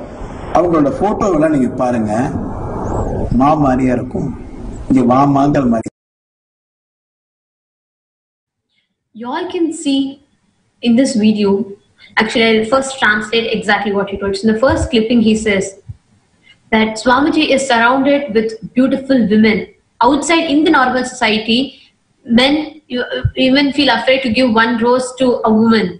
But here, not just they waiting to get roses from Swamiji, women waiting to get roses from Swamiji, but women give roses to Swamiji. I would like to add, and okay, before going to that, I'll say even what he's saying in the second video clipping. In the second clipping, he says, when you see a sannyasi, you're supposed to feel like folding your hands and like praying to them. But seeing these women sannyasis, it is not like that. It's like calling them to sleep with. That is exactly what he's talking. This shows the kind of... Actually, Ma, one thing I wanted to tell, see, Devi Sita, right? So all of us just look at her and just fold our hands because she's an embodiment of Parashakti. But to Ravana, she was looking as a very physically attractive woman. So how that person looks is in the eyes of the beholder. For all the great beings, Devi Sita was an embodiment of Devi Parashakti. And for Ravana, the demon, he looked as an object of pleasure. So what Janardhan is actually revealing here is not about the person, but it is about his own inner, whatever feeling or whoever he is getting revealed. That is what I can say very clearly by seeing at the picture. NTV can even project the pictures of sannyas women, who are an epitome of the symbol of taking this path, living this path, and showing symbol of the strength that women of today can stand, even in a so-called male chauvinistic religion till date, where sannyas to women was literally non-existent.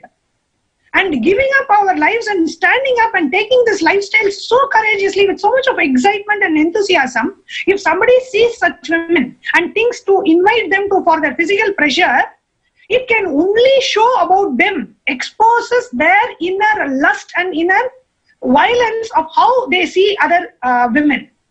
Actually, here, as you told Mahasannidhanam Swami, one point that I wanted to add is they're reducing, when this man is talking so abusively about women, and you all can just see you can just smell the misogyny in his words. He is reducing women merely just what he's saying. Oh, outside men are afraid to even go give a rose to women. Do you think we all wait for roses from people? What nonsense! That is the lifestyle that we have chosen. We are monks. We have chosen this lifestyle. And how dare he goes to a public media channel and talk about us like that? And he was living here with all the Adinavasis, with all the monks in the Dhyana Pitam for almost 4 years. And three of his daughters were monks themselves, 2 of you and your younger sister. So what is he talking about? Now I know every moment how I was looked at.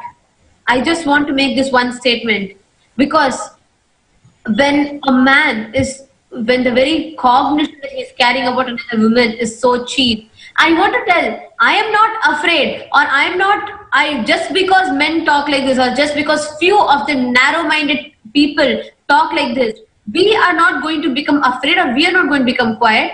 I am proud and I'm happy to radiate the grace I'm radiating and dress up the way I am dressing up, because I am not going to care or going to going to even listen to what these people are talking, because this just shows. I used to think before, like when people used to talk about patriarchy and misogyny, how the whole thing is, I used to think, how is it even relevant today? Because women are able to achieve, but we are put through unnecessary stereotypes. We are put through unnecessary struggles that we don't even need to go through. And that is not going to silence us, but I just want to tell you all that this is a kind of society, this is a kind of narrow-mindedness that even a father of 4 can carry. Looking at his own daughters, projecting his own daughters' pictures, he calls us models, he equates us to a prostitute. Actually, this shows, Nithyananda and Ma Tattvapriya, this shows the demonic intentions. We call it a Rakshas Pravati. This is how he perceives the women. That means how cheap-minded that person is. Just like Ravana. Even to Devi Sita, he can think of only the sexual pleasure. But we, women, all the sannyasis in the Sangha, we live a chaste, a celibate lifestyle, where no one even can look at us with that context. Today, 75% of women are the leaders in Sangha. Be it taking programs, going to the world tours, conducting classes, manifesting powers, doing pujas, abhishekam in the temple. Everything end to end. Swamiji has empowered us to the extent that literally we have experienced that yes, we are Parashakti. As actually being born in a yes, ma'am. Yes, being born in a traditional Hindu family before I took sannyas, even though we were not discriminated, but the right inner image was never there. And I consumed a lot of the so-called Western ideas of, women need to speak, women need to fight for their rights in a very wrong way. Until I met Swamiji. Because I always used to be like, okay, what my brother can do, I should be able to do. That was what I thought was women's rights. But really, women's rights is not about competing with men or being able to do everything an opposite gender does. No, it is to identify and to express my uniqueness. I have my creativity, my uniqueness, and being able to express that is the real Vedic feminism. Kunti had her own uniqueness that she expressed. Draupadi had her own uniqueness that she expressed. Ahalya had her own uniqueness that she expressed. So each of us are unique in our own way. I don't have to compete with anybody, and I don't have to prove by doing something that somebody else does, is what I learned as a female sannyasi of the Nithyananda Sannyasa Sampradaya and being with Swamiji. He brings the uniqueness in us. Only when we are not able to discover our uniqueness, we fight and try to prove ourselves as somebody else. You don't need to prove yourself to anybody. Actually, I just wanted to add a point over here, because as you were sharing, Ma, we had a lot of stereotypes set by the outside society, which was not originally part of Hinduism. But people from the Western world, like we have all this persecution that we have gone through, a lot of these unnecessary concepts have been added into Sanatana Dharma and polluting it and corrupting it. Like, for example, it's a very, many people actually believe women cannot do any rituals. But I was shocked, when I came to Adinam also, first I was like, why women are allowed to do rituals? Only then I understood it. According to Agamas, there's a separate time given for the Rudra Kanyas to perform rituals in the temple, and during that time, no other person will even be there. No other person, meaning no other person will come into the worship altar, and nobody will do any kind of an offering over there, but the Rudra Kanyas will be doing.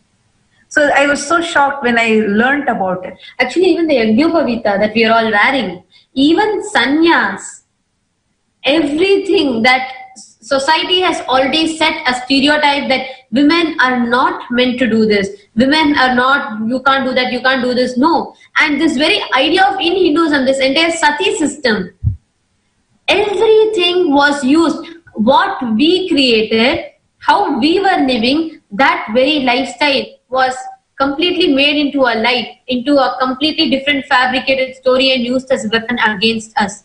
We were never, actually what they did, it is like we all knew the power that, and there was no concept, actually this entire concept of men, women was not there in the past. Like Swamiji beautifully explained during Paramashiva-AdiShakti, it's all love and gender. That gender biases was never there in our entire system, in our entire Hinduism. No one was like, oh, she's a woman, she's great, he's a man, he's great. No. People knew that each of them had their own uniqueness. But today, there are unnecessary biases between gender, inequality, all of those nonsense. They removed our power from us. It is like we were able to be enlightened beings. And they removed that. And now they are just putting us as a mere CEO and talking, oh, you fight to become a CEO. They are not letting us see what our actual potential is. And also another thing that we need to understand here, we never discriminated women. In Hinduism never discriminated women. But the moment the Western society started giving awards to the first women who achieved something, because as a woman, you achieved something, you're awarded. That started bringing in the discrimination. This is something that all of us need to understand. Because the moment you bring something telling, oh, because, even though you're a woman, you have achieved this, you're already putting women in a lower pedestal. You're already discriminating the women. And one more point I wanted to add, women were the backbone of a stable family system in the Vedagamic tradition, in Sanatana Hindu Dharma. Women took care of, cooking the right nutritious food, creating a beautiful, healthy ambience. Now, it was only when the British invaded India, women were given wrong ideas that, oh, they are not being sent to work. Women don't need to go to work. See, for you to, women played a very important role in the stable family system of Sanatana Hindu Dharma. They kept the family together. They cooked and provided proper nutritious food. They took care of the health and well-being of the whole family, the children. And they brought the children up. Now what is happening is with the women going to work, the family system is not as stable. The children are not being given the right ambience. The women are not cooking, people are eating outside, it is disturbing their health. So all this is very important in keeping that stable family system alive. But the women... sorry to interrupt you, but as you so rightly said, women were the ones who kept the stable family system alive. One can also understand why systematically the women were persecuted by the anti-Hindu elements and the invaders, because they knew, like how they knew the Gurukul system of education was one of the strongest pillars and backbone of the enlightened civilization that India was producing all over the world. They also knew that women were playing a very critical and major role in keeping the whole system together, which is why they started. And of course, our women were radiating so much beauty and grace because of their whole divinity that they were radiating. And that was what was hit by these persecutors and invaders, when they started raping our women. And naturally, when such things start happening, the women started getting into a low self-esteem, and the whole life for them turned upside down. So it was actually a systematic, strategic destruction of the feminine consciousness that happened. It was a conscious destruction of the entire sacred feminine consciousness that happened, and one of the worst in that, because what a woman can do, what a difference one woman can do, a woman who realizes her divinity, who's taught her divinity, is just phenomenal for the entire world, not just for her family. And the examples that you cited initially in this segment is that Devi Sita and the likes of her, they are all women who made an impact globally, not just in their own family of a few people. So really, when we talk on the subject of sacred feminine consciousness, the way the whole thing has been reduced to women's lib today is, as also Nithyananda rightly pointed out, the whole thing has been reduced to something so small. You know, the aspiration for women is so small today that they're just vying to be a CEO or on par with their male counterparts, whereas they should be talking about how to radiate their divinity. They are the universal cosmic mother herself. So actually, in the Hinduism, if we see, everything auspicious is named after women. In Sanskrit, we have 3 lingas: the Pullinga, Strilinga, and Napunsakalinga. If you see every auspicious things, most of the auspicious things are named with Strilinga, which is women, which is named after women. Let's say River Ganga, or even wealth is called as Lakshmi. And Vidya, meaning knowledge, is called as Vidya. All these things, everything auspicious is always named after women. Because in Sanatana Hindu Dharma, we believe that women are auspiciousness. Actually, today talking about the separation, it causes so much of pain to me, honestly, because there was never a division. Yes. They brought 2 main genders. They created a separation. When I say they, these narrow-minded people, right from like thousands of years before, right from like Ravana, like few of these narrow-minded people that unfortunately narrow-minded people, Ma. It is not even narrow-minded people. It is the people who did not like the women living such an empowered life. They did not like the women wielding so much of power just by their sheer divinity. So I would not even say it is narrow-minded. It is a conscious, systematic, strategic persecution of women. And now they brought up a discussion of women's liberation which is redundant. It doesn't even exist. It is so non-existent that this whole women's liberation, I would say, is completely redundant, because women are divine by themselves. So, and they create and the favor they are doing to women today. Exactly. They're actually trying to completely lower our platform. See, the entire race is a rat race. So even if you win the race, you're still a rat. The way you are made to organize yourself, oh, see, I've achieved. I become, like as she was sharing, I become a CEO. That's all. Now I've achieved what I want. No. A woman's astitva is lost today. The divine feminine consciousness, the astitva that we once had, which actually held families together, which brought in so much of auspiciousness. So just a few minutes before we were seeing a video clipping where Swamiji was sharing about how when chaste women were there, they just by one command, they'll be able to bring rain. Actually, one thing that I'm able to relate, one thing that I wanted to tell is, even before coming to Gurukul, like even before meeting Swamiji, I have had that experience. Many of us might go through this, where today the way women are itself, we feel overpowered, and that is because we allow things to happen. When someone is ETs, or when there is some disturbance that's happening, immediately we immediately are putting the women more down. We say, oh my God, we have to protect her, she has to be safe.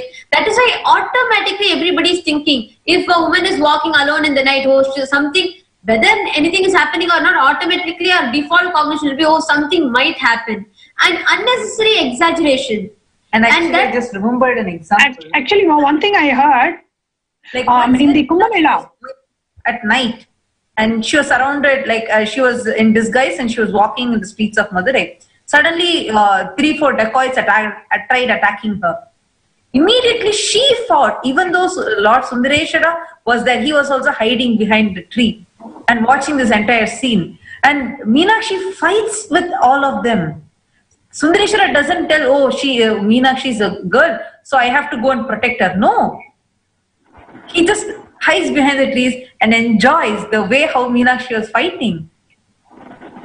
Actually, one of the things that one of the main reasons responsible for the Vedic women, the Vedic feminism being destroyed today, and the need for the revival of the women empowerment through the SHRIKAILASA Uniting Nations by the effort of Swamiji is because there are anti-Hindu elements which make it a point.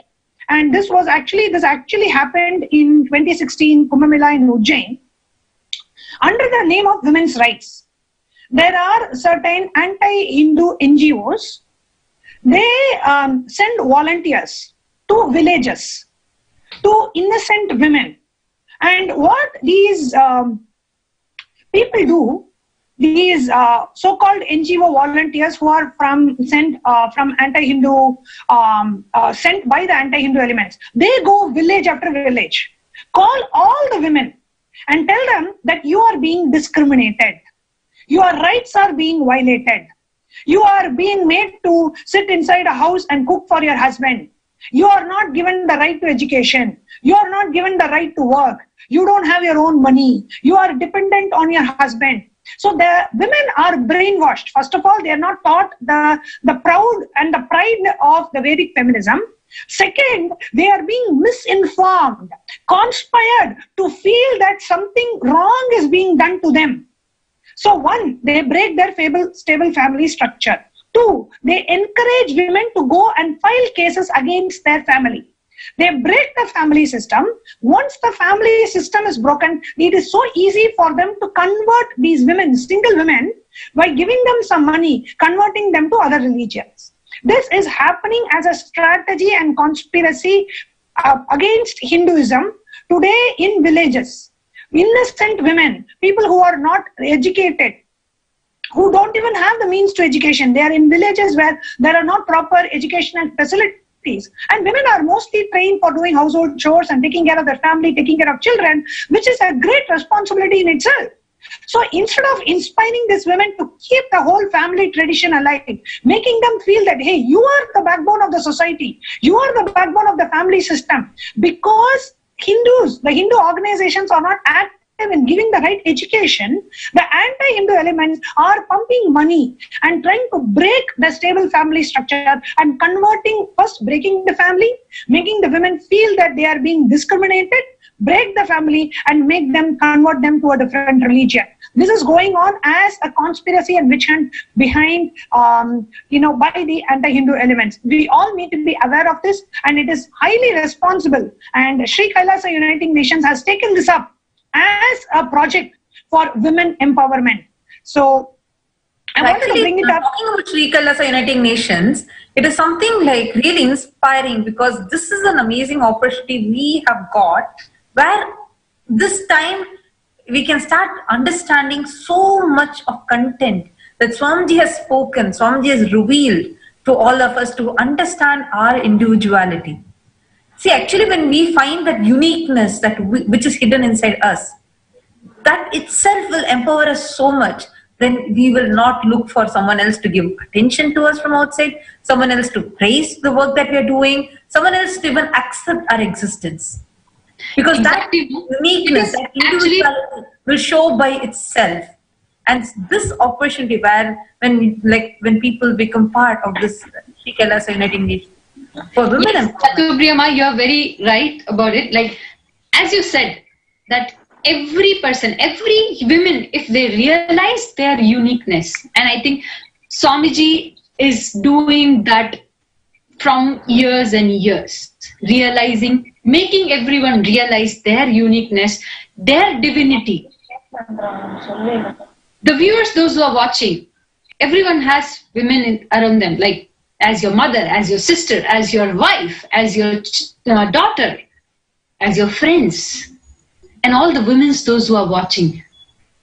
If you have this feeling of getting that you are discriminated, you are not equal, and you need to do a job and you need to be equated to men, understand, realize your uniqueness. And to realize that, to experience that, to have this powerfulness inside you, just be part of this initiative, the great contribution that Swamiji has been doing, and he will continue to do that. You can sign up for SHRIKAILASA Uniting Nations for women empowerment and gender equality. This one dimension where Swamiji has contributed so much that each of us are the testimony of that contribution. Out of all the persecution, even by we are called as prostitutes, but even then all of us are so strong and so strengthened inside the idea which we have about us, the cognition which we have about us as a Vedic women, as having a divine consciousness inside. The embodiment of Parashakti is so strong and so strengthened because Swamiji has given these powerful cognitions to us every single day and made this as our experience.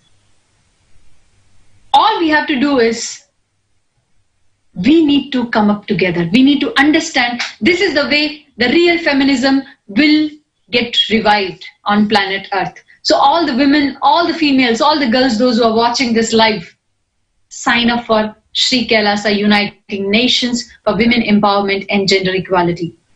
Understand what is exactly women empowerment is. Sign up immediately. Be part of it. Let us all raise ourselves. Wherever you are, we all will be connected through this one unit, through this one dimension of SHRIKAILASA Uniting Nations, who is consistently working towards raising and empowering women, making sure the women mental health is taken care, the physical health is taken care, the spirituality, consciousness, everything, all about women. So, as you can see the link on your screen, sign up for SHRIKAILASA Uniting Nation for Women Health and Gender Equality, and let us be part of this great mission. Let us raise ourselves as real Vedic feminine consciousness. So with this, we'll be continuing this segment. But as of now, let's get ready to receive more and more powerful cognitions directly from His Divine Holiness Bhagavan Shri Nithyananda Paramashivam, who comes every single day through this live stream and makes sure that we are aligned to our purpose of living enlightenment. So make sure you are sharing this live stream to all your friends and family so that they are not missing it. All the women in your family, in your circle, are not missing that empowerment which Swamiji is giving. With this, chant the Mahavakya. Get ready. Let's come to the meditative space. Chant the Mahavakya. Om Nithyananda Paramashivoham. And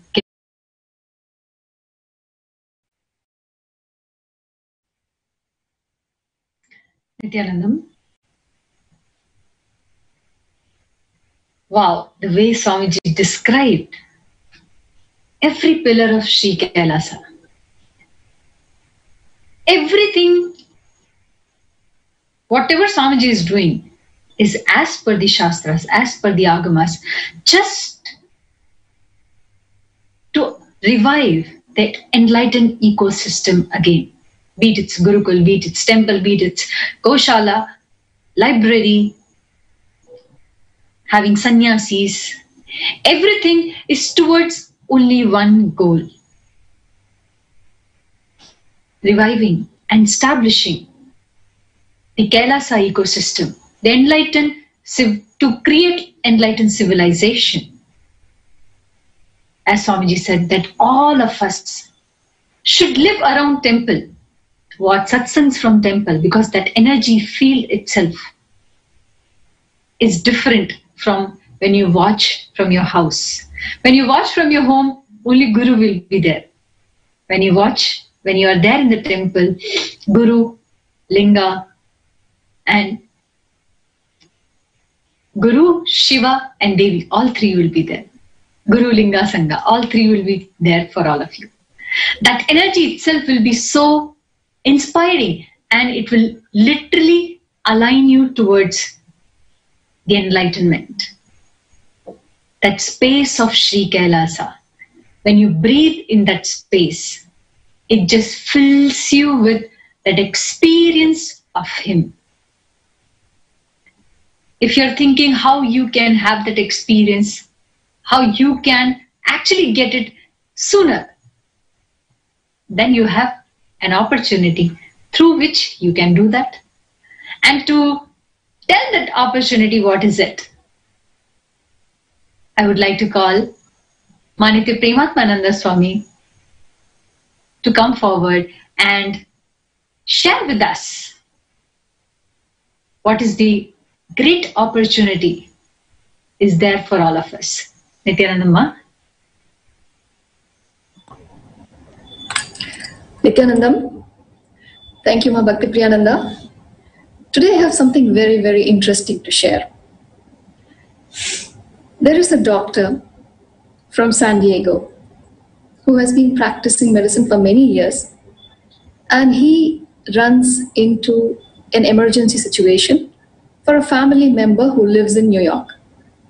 So he is diagnosing through phone, and he's telling what the problem is, and he is asking this person to go to the emergency. But the family member doesn't want to go. He says, it's the middle of the night, I don't want to go. Then what do? How does this doctor handle this situation?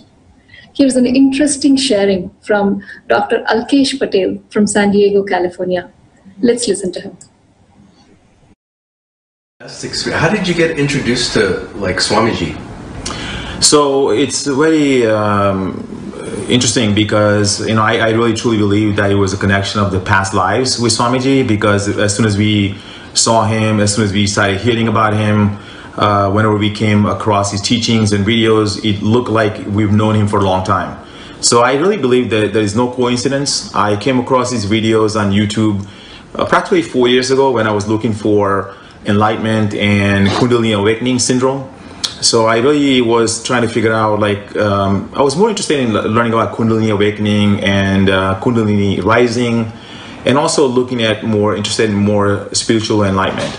So I came across these videos 4 years ago. We shared it together with my family. We all saw his videos, and it kind of, hit home, right? Because all the things that I had questioned about, it really made sense. Swamiji made it very, very clear and explaining all the things that we had questions about, particularly in medical field, being in practice for so many years, and seeing the sort of a mysterious world we live in, and all the chronic illnesses with patients and so forth. So, we listened to a lot of videos. It made sense.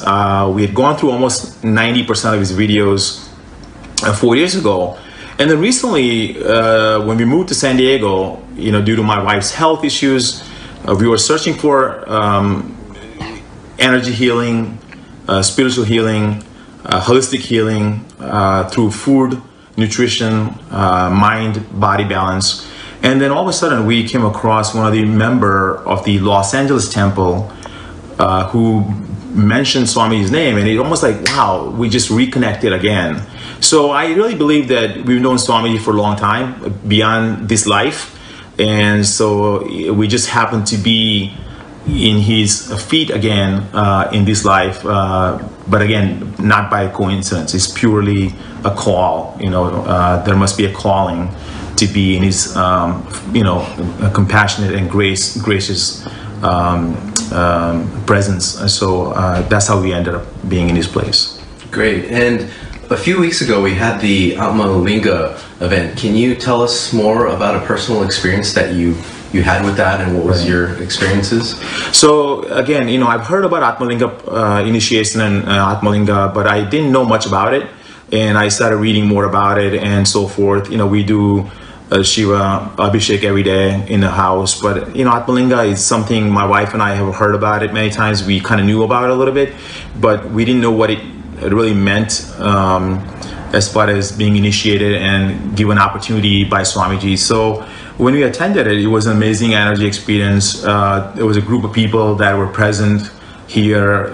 It was done in my house, and the energy was so intense that I ended up having some kind of a headache, and but great feeling at the same time. It was very blissful feeling.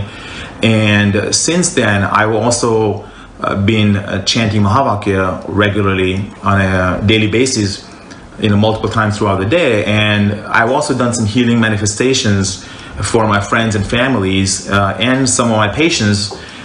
And recently, it was very amazing experience where right after the Atmalinga initiation process, one of my close friend and a family member had been complaining of severe abdominal pain. And it was midnight back on the East Coast, and I was giving him advice to perhaps go to emergency room because his pain was so intense. He was in pain for a number of hours, throwing up, and not able to eat anything.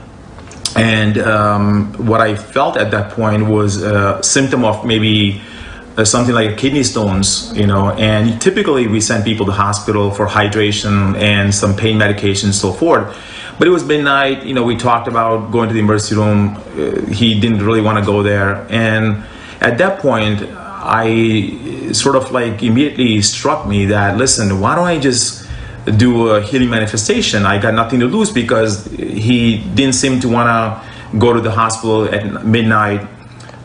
So I started just basically what I did is I never formally done healing manifestations, but I closed my eyes, and for about 5 minutes I was chanting Mahavakya, and I had the visual image of Swamiji, and then I had my friend or patient's image in between, and I was intensely chanting Mahavakya for 5 minutes. And I told them that I'm sending healing energy and so forth. My patient and my friend is like a family, and they're also very spiritual. And I told them that if any point in time the pain gets worse, that he would have to go to emergency room and perhaps also be seen by me tomorrow morning in the office. And so, within 30-35 minutes, when I called back and I spoke to his wife, who's happens to be my adopted sister from South, and she said the pain is gone, right? Within 30-35 minutes, roughly.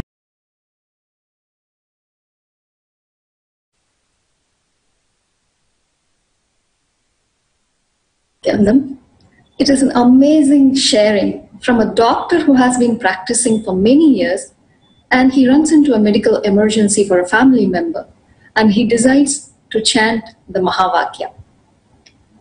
This doctor lives in San Diego, and this family member is living in New York, going through this emergency.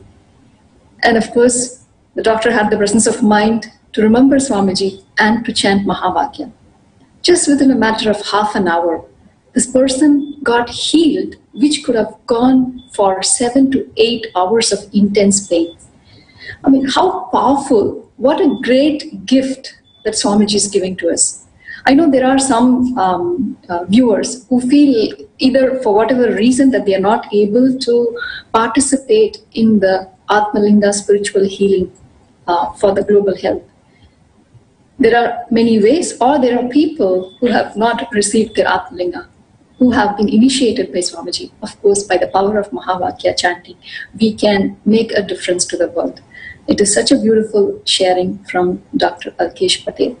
But do not continue to be this way. If you have not received your Diksha, please register. Swamiji is making this program available every single weekend, Saturday and Sunday, and for some zones, Friday and Saturday.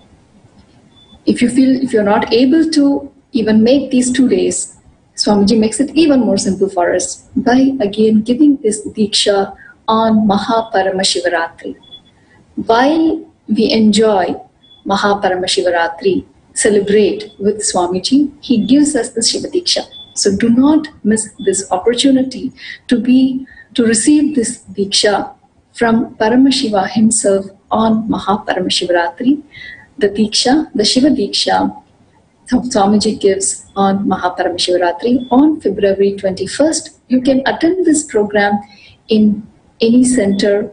Of course, temples would be even better, temples near you. If not, please do travel, as Swamiji was explaining. Swamiji was describing the beautiful enlightenment ecosystems that we have created. If you live anywhere in the US or Canada, please do not miss this opportunity to travel, physically go to our temples, to Swamiji's temples, and enjoy that space of that Guru, Linga and Sangha. So back to you, Ma, Nithyananda.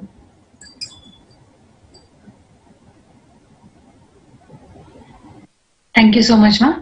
And with this, let us all welcome Swamiji back for this special process. Thank you for watching us. I hope you all are signing. Thank you, Nithyananda. Paramashivam, Om Nithyananda, Paramashivam, Om.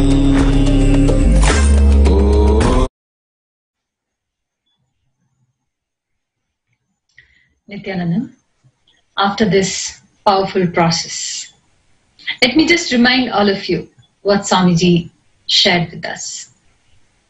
Whether you are Swamiji's devotee, Swamiji's disciple or not. But live around temples. As Swamiji shared that worldwide we have multiple temples. And all the devotees have started coming and living around the temple, because actually that used to be the lifestyle. And Swamiji is literally reviving that lifestyle. Just live in this Kailasa ecosystem, whether you're a devotee or you're not. But being in that space of Paramashiva, in that enlightened ecosystem, is actually going to raise you. And Swamiji said, when you're watching satsang, watching from your home and watching from temple. If you're watching from home, it is only Guru who is there with you. But when you are in the temple watching satsang, then Guru, Linga, Sangha, all three are there. And that actually is the space of Kailasa ecosystem. The only ecosystem to revive, to reestablish enlightened civilization. So let us not miss these opportunities. If you are in the city where we have temple, move around the temple. Go to temple every day. And of course, for all the devotees, Swamiji has opened one of the beautiful opportunity that all the temples are going to be run by devotees, all the abhishekams, all the pujas we are going to do. Nothing more than literally doing abhishekam, doing puja to deity, doing alankar. I know those who are actually volunteering in the temple, they know that deities are literally alive. So living with Paramashiva, doing seva to Paramashiva, what else we need in this life? And anything you desire in your life, if you want to manifest personally for you, they will just manifest. Paramashiva is literally sitting inside you and making you manifest whatever you want. So let us enjoy and live in this Kailasa ecosystem. So with this, let us get ready to enter into power manifestation session, which is, of course, once again, directly from SHRIKAILASA courtyard. Swamiji has revived and made this as a beautiful, and established this beautiful system for all of us to live and radiate powers of Paramashiva. So if you have any question or any kind of doubt or any feedback or review, you can reach out to us through an email, which is contact@kailasa.org, and you can visit our website for more details about SHRIKAILASA and give your reviews, feedbacks, and your questions with the live chat. So we are 24/7 available for all of you at www.kailasa.org. And with this, we'll see you all tomorrow at the same time, same channel. Don't forget to watch us live right from 7 a.m. IST on the same channel. So thank you for watching us, and let us all enter into power manifestation. Thank you, Nithyanandam.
With the Sargandana, let's sit straight. Visualize Swamiji in the third eye.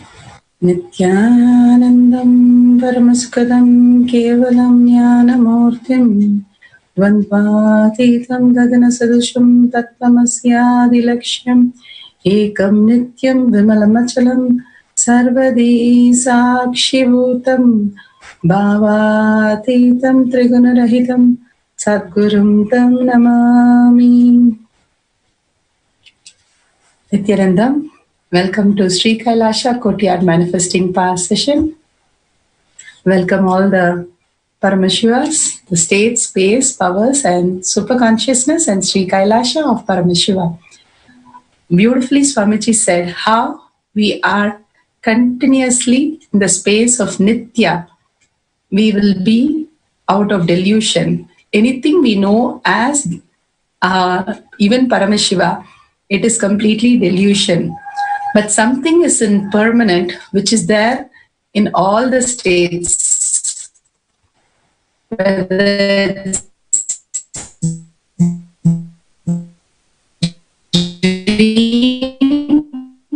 deep sleep, awaken, something is done in deep sleep. Everybody experiences such a beautiful space. Again and again, we want to go into that beautiful space. Same thing when you start talking to Paramashiva, you feel so beautiful that he responds to everything and manifesting through you in every possible way, every action, every thought, every word. It's him who is giving that gift for us to experience this reality. If we start living that Nitya space in all of us, more and more we'll be in such a beautiful, blissful place. Now, today we'll see the sutra that Swamiji has given us.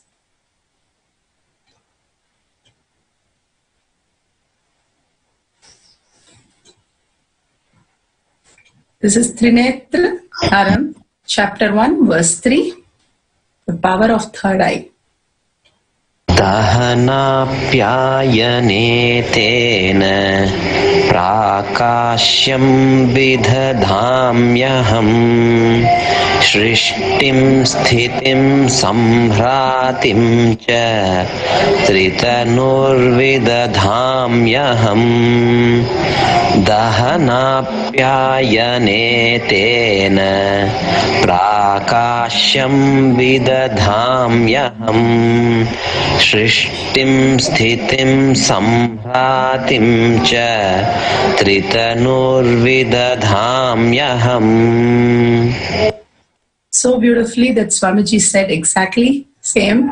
Here he says, I am abode of the three bodies, Srishti's manifestation, Sthiti, maintenance, Samhara, pulling us, completely regenerating and dissolving and absorbing of our regeneration. That is the destruction. Swamiji beautifully said how our delusion is the destruction.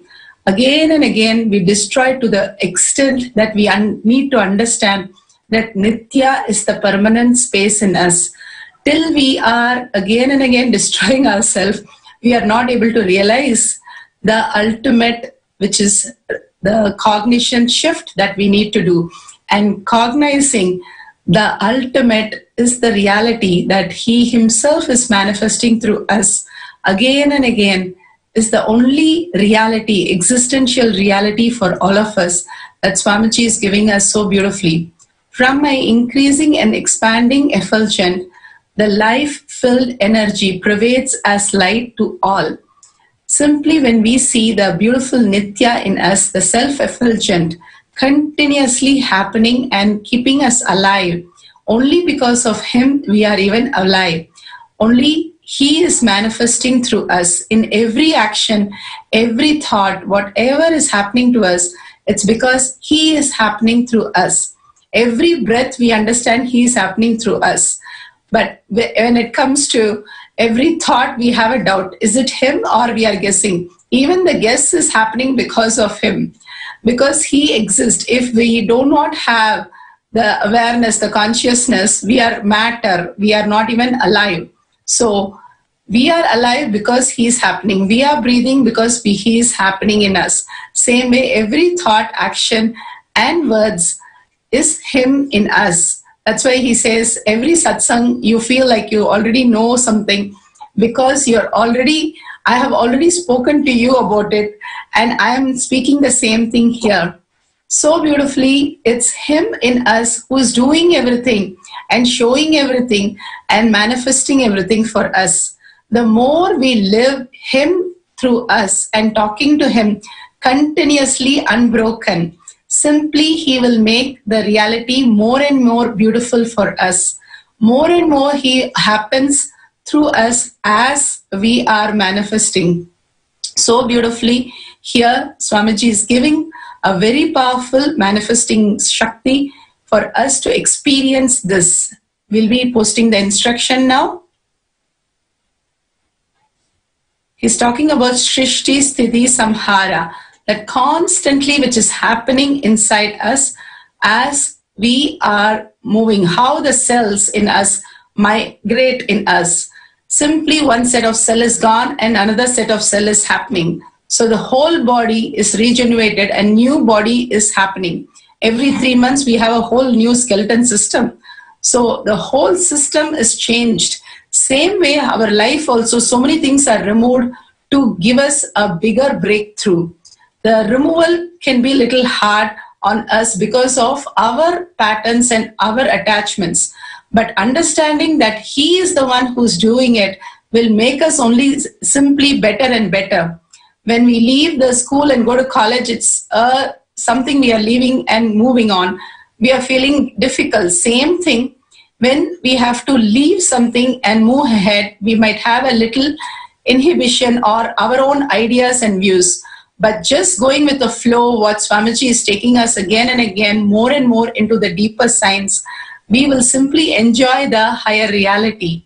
Here, we are going to do the power of altering the light, the self-effulgent in us. Simply, Swamiji says, when you walk into the room, by just your consciousness, you can switch off and switch on the light. Just sit and contemplate these beautiful space. How Swamiji said, complete unclutching and deep prayerful space and continuous talking to Swamiji, ajapa ajapa in your throat, and feeling the oneness in your consciousness again and again, that you are in the Suddha Advaita space with Swamiji, and simply He will manifest as your reality. So let's sit straight, visualize Swamiji in your third eye, the ultimate presence of Paramashiva in human form as Swamiji for us, as our Guru. And beautifully He said, if you're in the Linga, Sangha and Guru in the temple, it's 1,000 times more powerful. Anytime you are in the temple, it is always the beautiful space of more and more expansion. So if you can sit straight, visualize Swamiji in your third eye and contemplate on these great truths that Swamiji has given, how the regeneration is happening, how the Srishti is happening, how the maintenance is happening continuously in your life, in each and every dimension, that He Himself is manifesting through you. And more as aligning every thought, every action to Swamiji manifesting through us and talking to Him continuously, He will simply manifest the whole reality for us. Such an easy and simple process He has given for us to talk to Him. The more we talk to Him, the more we melt in Him. Such an amazing process. Start living that beautiful space. Jnana Bhakti, the jnana that He gives us, the powerful cognition and the bhakti continuously melting in Him. Understanding that such a beautiful space is you in Him and He in you, the whole space that you will be generating, manifesting as Swamiji is manifesting through you. So contemplate on this great truth and continuously chant the Mahavakya from your navel center, offering to the Jatagni inside your stomach. The chanting must be deep and intense with listening. The